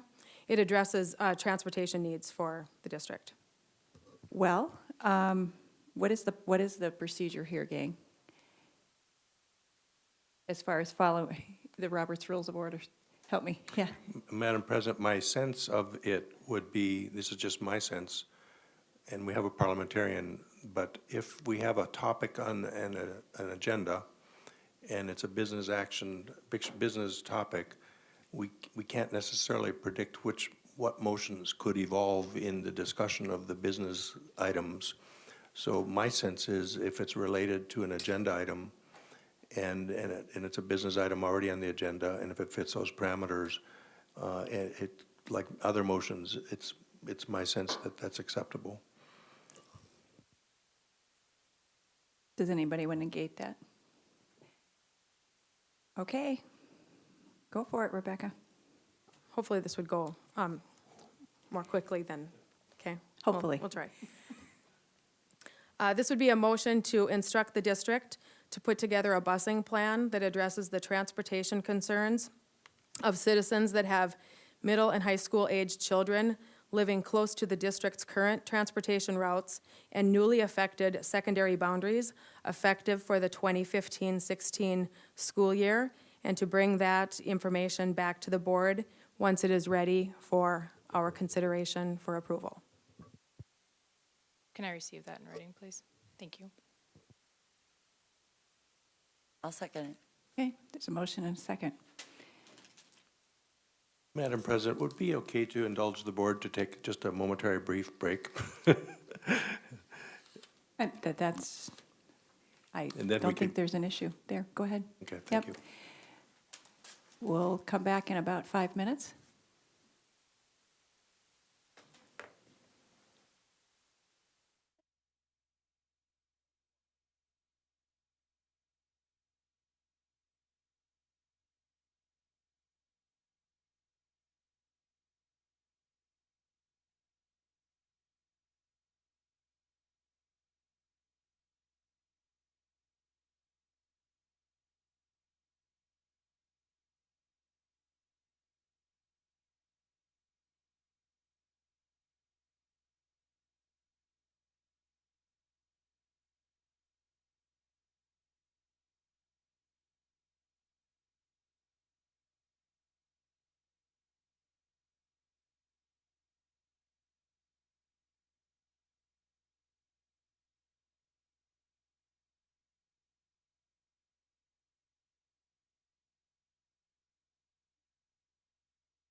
So we have a motion on the floor about busing. And Jeff, did you have anything to talk about where we're at in the process with busing right now? Oh, sure, sorry. I would just say that at the meetings that we had, that when those questions were asked, our response was is that we would certainly look into the possibility. We didn't say one way or for sure. I didn't feel comfortable in doing that without getting some kind of information first, and then possibly even coming to the board and saying, hey, we want to do this. So we said that we would look into it. I certainly don't see a major issue if we had some early petitioners of putting a trip or bus together for something like that. But again, I don't want to say for sure, yes, we'll absolutely do that without knowing what we're talking about. So, and Brock, you might have some input on that too with Chris Pinkney and our busing services, so. Yeah, Madam President, members of the board, I actually have a clarification question, and then also to build on that. I think certainly it's something Chris and I have talked about, and as we've been in this process, we've been working with teaching and learning and Dr. Schatz about what would need to happen and what's possible. But understand, it's not just as simple as saying, hey, anybody who wants to get on that bus that's close, go ahead and jump on. I mean, I think we need to take a look at the complexities and the logistics of all that, and we're certainly doing that. My question for clarification, if I heard the motion right, was to put together a plan to address busing needs effective for the boundary changes for 15-16, but the reality is the boundary changes are for 16-17, and so I'm trying, we know in business services and in transportation, we have to, over the next year, get a plan in place for this change that will happen in 16-17. So I'm wondering about the 15-16 needs, because that wasn't clear to me. So what I meant by that is we are offering up, potentially encouraging families that have children that are currently in 5th grade, so they're in 5th grade right now, that they may petition to go to middle school, their new middle school early, so that they can have their entire middle school career at that new middle school. So the reason I said 2015-16 would be to assist those families with being able to get to school. And I also wanted to add that I don't know what the definition of the word close means. You know, within close proximity, I think that is something that is not for me to determine. That would be something that I would see the administration is determining based on a variety of parameters. And also in regard to I meant for this to address the needs for those families, those students that are being affected now by this secondary boundary change. So especially, and this would have to be determined at the district level to come back to us, but especially if it is, it's someone that lives, a block away, you know, from a current pickup spot. Are we going to say that you can't ride, or are we going to be looking at putting together some options for, you know, those kinds of situations? So I'm saying that I'd like the district to, with your expertise and with the various parameters, to present something to us so that we can obviously take a look at it, and we can also say we are taking these concerns into consideration. I think the best way to show that we're taking the concerns into consideration is by bringing it back to the board for discussion. Thank you for that clarification, Madam President, members of the board. We have had conversations. I think it's a good clarification to say that we're really talking about those that we are either encouraging, if that's the right word, or whatever the case may be, to petition. I want to make sure the board understands why that's difficult, because in our current busing philosophy and practice, if you petition, we do not provide transportation. The general philosophy is if you choose to go somewhere other than where you are designated to go, then we don't have the responsibility for the transportation. Now, I understand in conversations that we've had why we may view this differently, but I want us all to understand that the minute we then make an exception to an existing policy and practice, we open ourselves up to, well, wait a minute. If you provide for this petition because you encouraged it, but you don't provide for this petition because it just worked better for me, just know that it's not as simple as, well, this group that's now affected. So we will do that. We will take a look at it. We'll be talking about all of this transportation as we go forward. I just wanted to make sure we had that clarification. I also wanted to make sure the board knew that when you say petitions now, that opens up a whole different can of worms in what we do in transportation currently. And we need to be prepared then for what does that expose us to when we draw a line between some petitioners yes and some petitioners no. And the reason that a majority of those students, I would venture to guess, would decide to go early, say to middle school, is because they know eventually they're going to get there anyways. They have to go anyways, based on the decision that was just made previously. So it's different than someone saying, well, I would just like my child to go to one school over another because, you know, it's more convenient or something like that. We actually made a decision this evening that is, you know, having another impact on those lives. And I'm just saying, let's tell these folks that yes, we are taking a look at it and we are going to come back with some information. We can make the decision as a board if it makes sense or it doesn't based on what you provide to us. Can you restate the motion, please?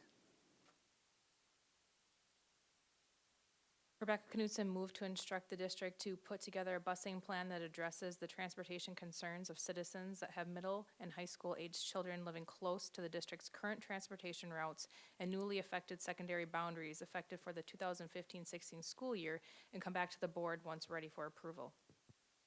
John?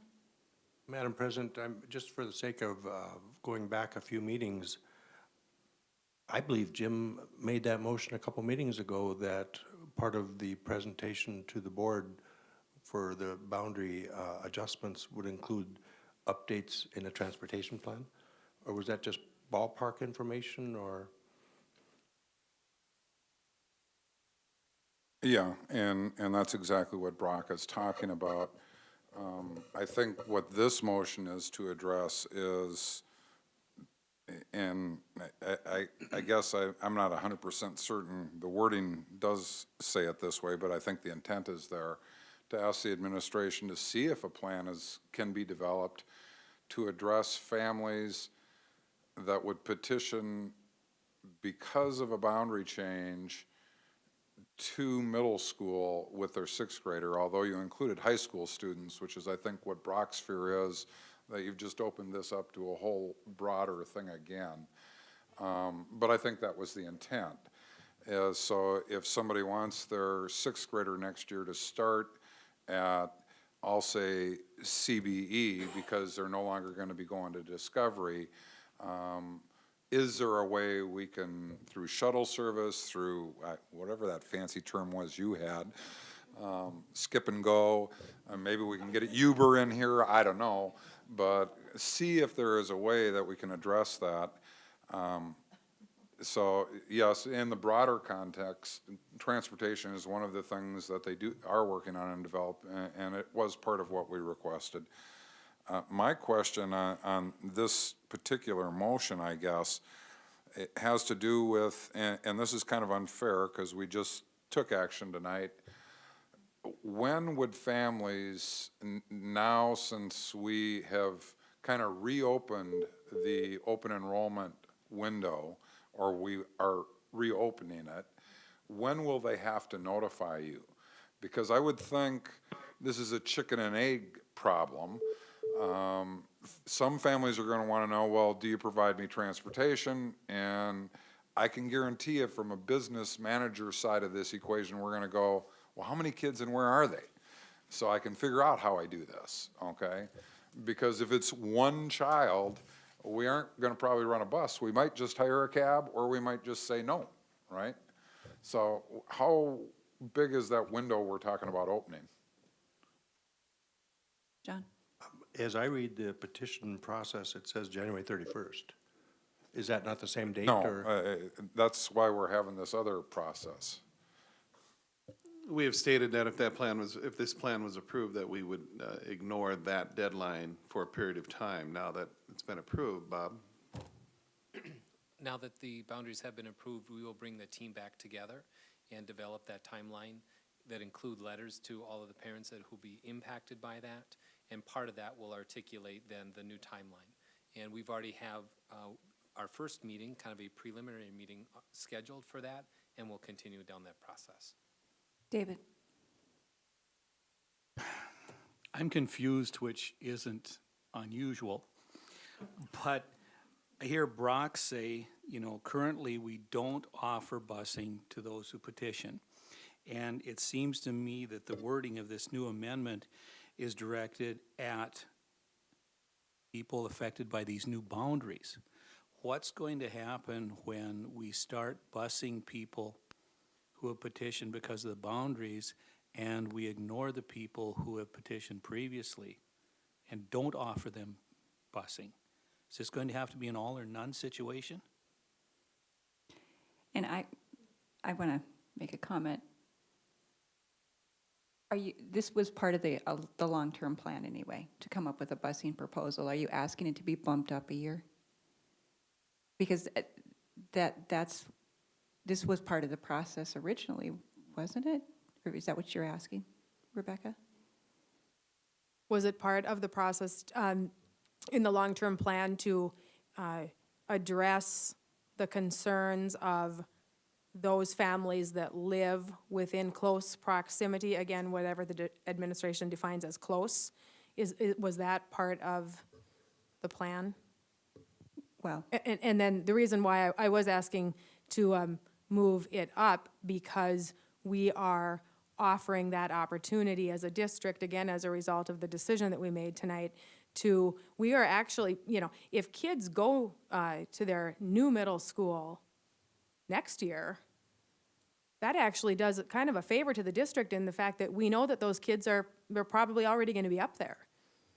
So they're helping us out in a way by going early with adjusting the numbers little by little. And so I'm just saying that that's why I'm saying, looking at that segment, whatever, I don't know, it could be that, if only one person says, I want to go, then it's a different story.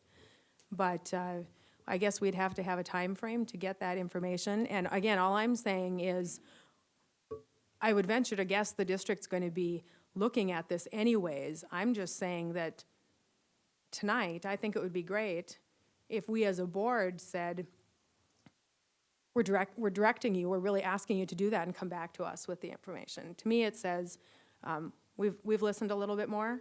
We've taken these thoughts into consideration. We haven't just approved a plan that was presented to you. We have continued to tweak some of the options available to the citizens. Brock? Madam President, members of the board, the reality is any student in this district who falls in this new boundary line will have a new busing plan when it's implemented, because now they fall in a different area that buses are running. We'll have to route accordingly. We're currently picking up every one of these students now. We're just delivering some of them to a different spot. So when this is implemented, it would have an impact on those students anyway. The issue really is a one-year issue of if people petition early. But Jim's question is right on. If 6 families choose to petition early out of the schools affected, that's one thing. If 300 students decide to petition early, that's a whole different situation. And the sooner we know that, the better. What I would say to Robin's point is, we've known all along, we have to take a look at that and try to determine what would we do if there's a huge movement to go early. And all I can say to you right now is we are looking at all those options, what is possible. I don't know what the answer is today. Certainly, we've heard that's one issue that needs to be addressed. Dr. Gross and Dr. Schatz have brought it to Chris Pinkney and I early on in this process and said, if this happens, can we look at this? Well, certainly we can look at it. I think we need to just give us some time, now knowing that in fact you're saying this is now the new boundary, go forth, we need to then put the logistics in motion to make this happen. So with the intent of your motion, Rebecca, is, so I understand, is it more to emphasize that you want that done sooner? Could that be done without a motion, but just like we would feel better if this process was sped up? Because I'm a little concerned with how directive the motion is and where that fits into the process.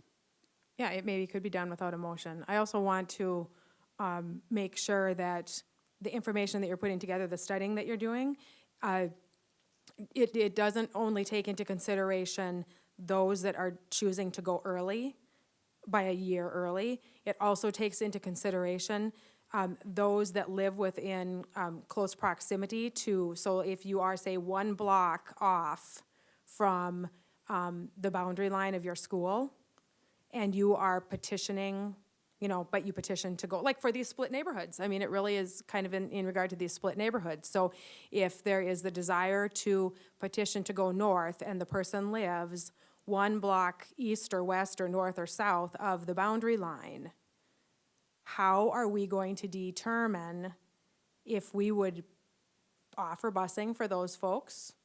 Like, for example, if they could get their kid to the bus stop, would we bring them? Or would we say, no, that's too bad? So I'm asking for us to look at that a little bit more to see, if we'd be able to, how we would make decisions in regard to accommodating some of those folks. Because, I mean, there definitely are folks that live in, I can just reference, because it's ones that I've talked to the most, but that are between south of 13th Avenue and the interstate. And so they will, whoever petitions to go north, because for whatever reason it is, and if they live 1 block south of 13th Avenue, what is our answer going to be? So, And I'm thinking your question has more to do with the bus stop. Where will the bus stop? If I can get my kid to the bus stop, yeah, as long as there's room on the bus, without disrupting the routes too much. But, okay, so we have a motion. Am I right? It's where the bus stop is. John? For the sake of clarification in a contextual sense, we're doing, I'm just curious, the parameters of the bus transportation study that's unfolding and that will be coming to us in the near future, and if that includes any of this type of discussion or not.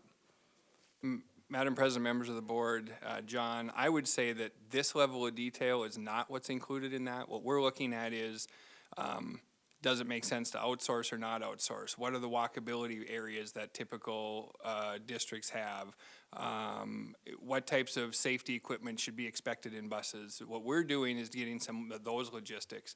The very particulars we're talking about here is something that happens with Chris Pinckney and Valley Bus and the district every single year, where we take a look at, okay, what are our routes? How many students are within this area? How many buses come through there? What's the capacity of each bus? What's our ridership? Who's eligible to ride? Where does it stop? I mean, all of that comes into play. We do that every single year. And certainly as part of this boundary discussion, we know transportation is a part of what needs to happen there. We don't have any answers to your questions today. What will we do and how will we determine it? We just know that if there are changes as a result of boundary changes, we'll have to look at what's our responsibility from a transportation perspective. I don't think that's news to any of us, and I think it's something that we are looking at, knew we'd have to look at, but we couldn't really look at it until we had a plan. And now we have an approved plan, and we need to put the particulars in place to carry out that plan. That may include transportation for petitioning, it may not, but we need to look at that now that we have a defined plan. Okay, we have a motion on the floor. Good to go? Anne Marie? Paulson? Oh, I'm sorry. Can you just read the motion back? Because I had to go off for a couple minutes there, and I just want to be clear what we're voting on. Rebecca Knutson moved to instruct the district to put together a busing plan that addresses the transportation concerns of citizens that have middle and high school age children living close to the district's current transportation routes and newly affected secondary boundaries effective for the 2015-16 school year, and come back to the board once ready for approval. Thank you. Paulson, No. Strand, Yes. Benson, Yes. Goldenberg, No. Johnson, Knutson, Yes. Myers,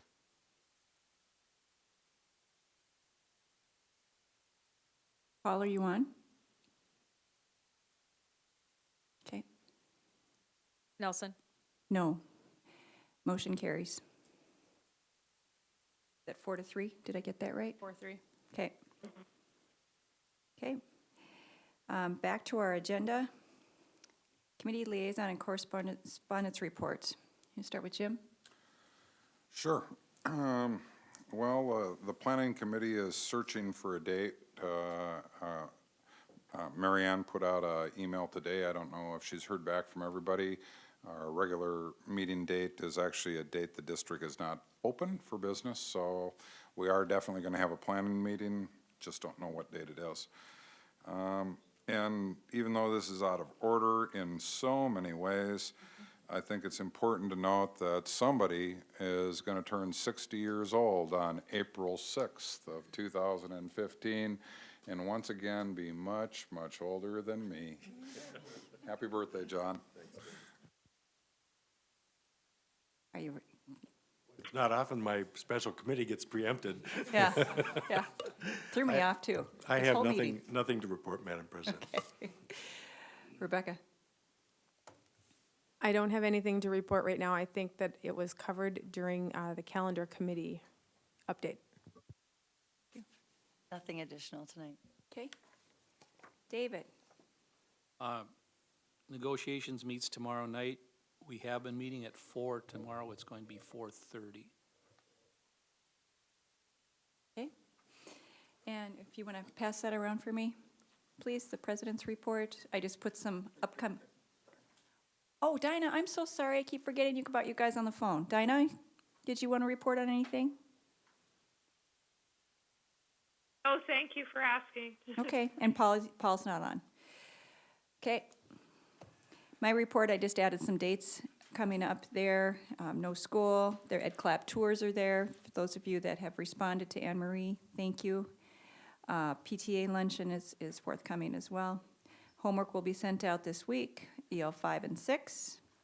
Also, please submit your travel reports and hotel receipts to Anne Marie as soon as possible. Today, I spent the afternoon at Lewis and Clark doing my interventionist visit. I will submit my report to you, Dinah, and the next governance meeting is Tuesday, April 7th. And that's all I have. So now I got to find my agenda again. Any other reports? John, you were usurped there. Okay. Next item on the agenda is a possible executive session, which it looks like we will need. I will need a motion to bring us into that. Go ahead, Jim, sorry. Yeah, I'd like to move that we go into executive session for the purpose of negotiation strategy as permitted under North Dakota Century Code 44-04-19.1. Second. Okay.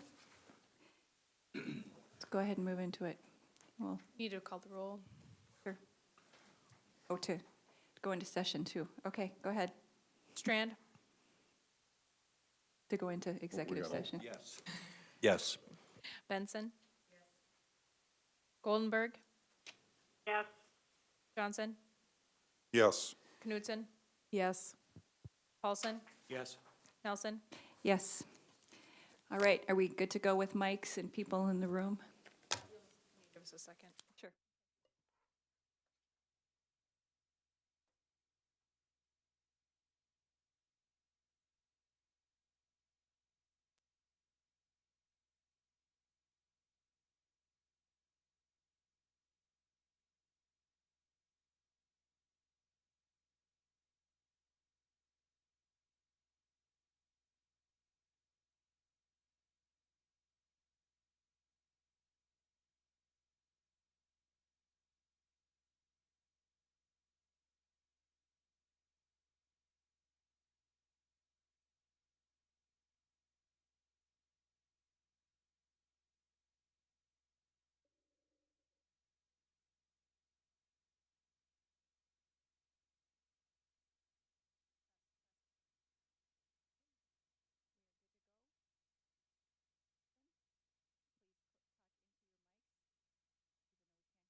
What's that?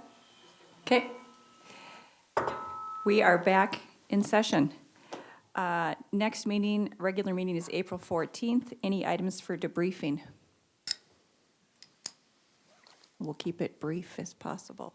Okay, we are adjourned.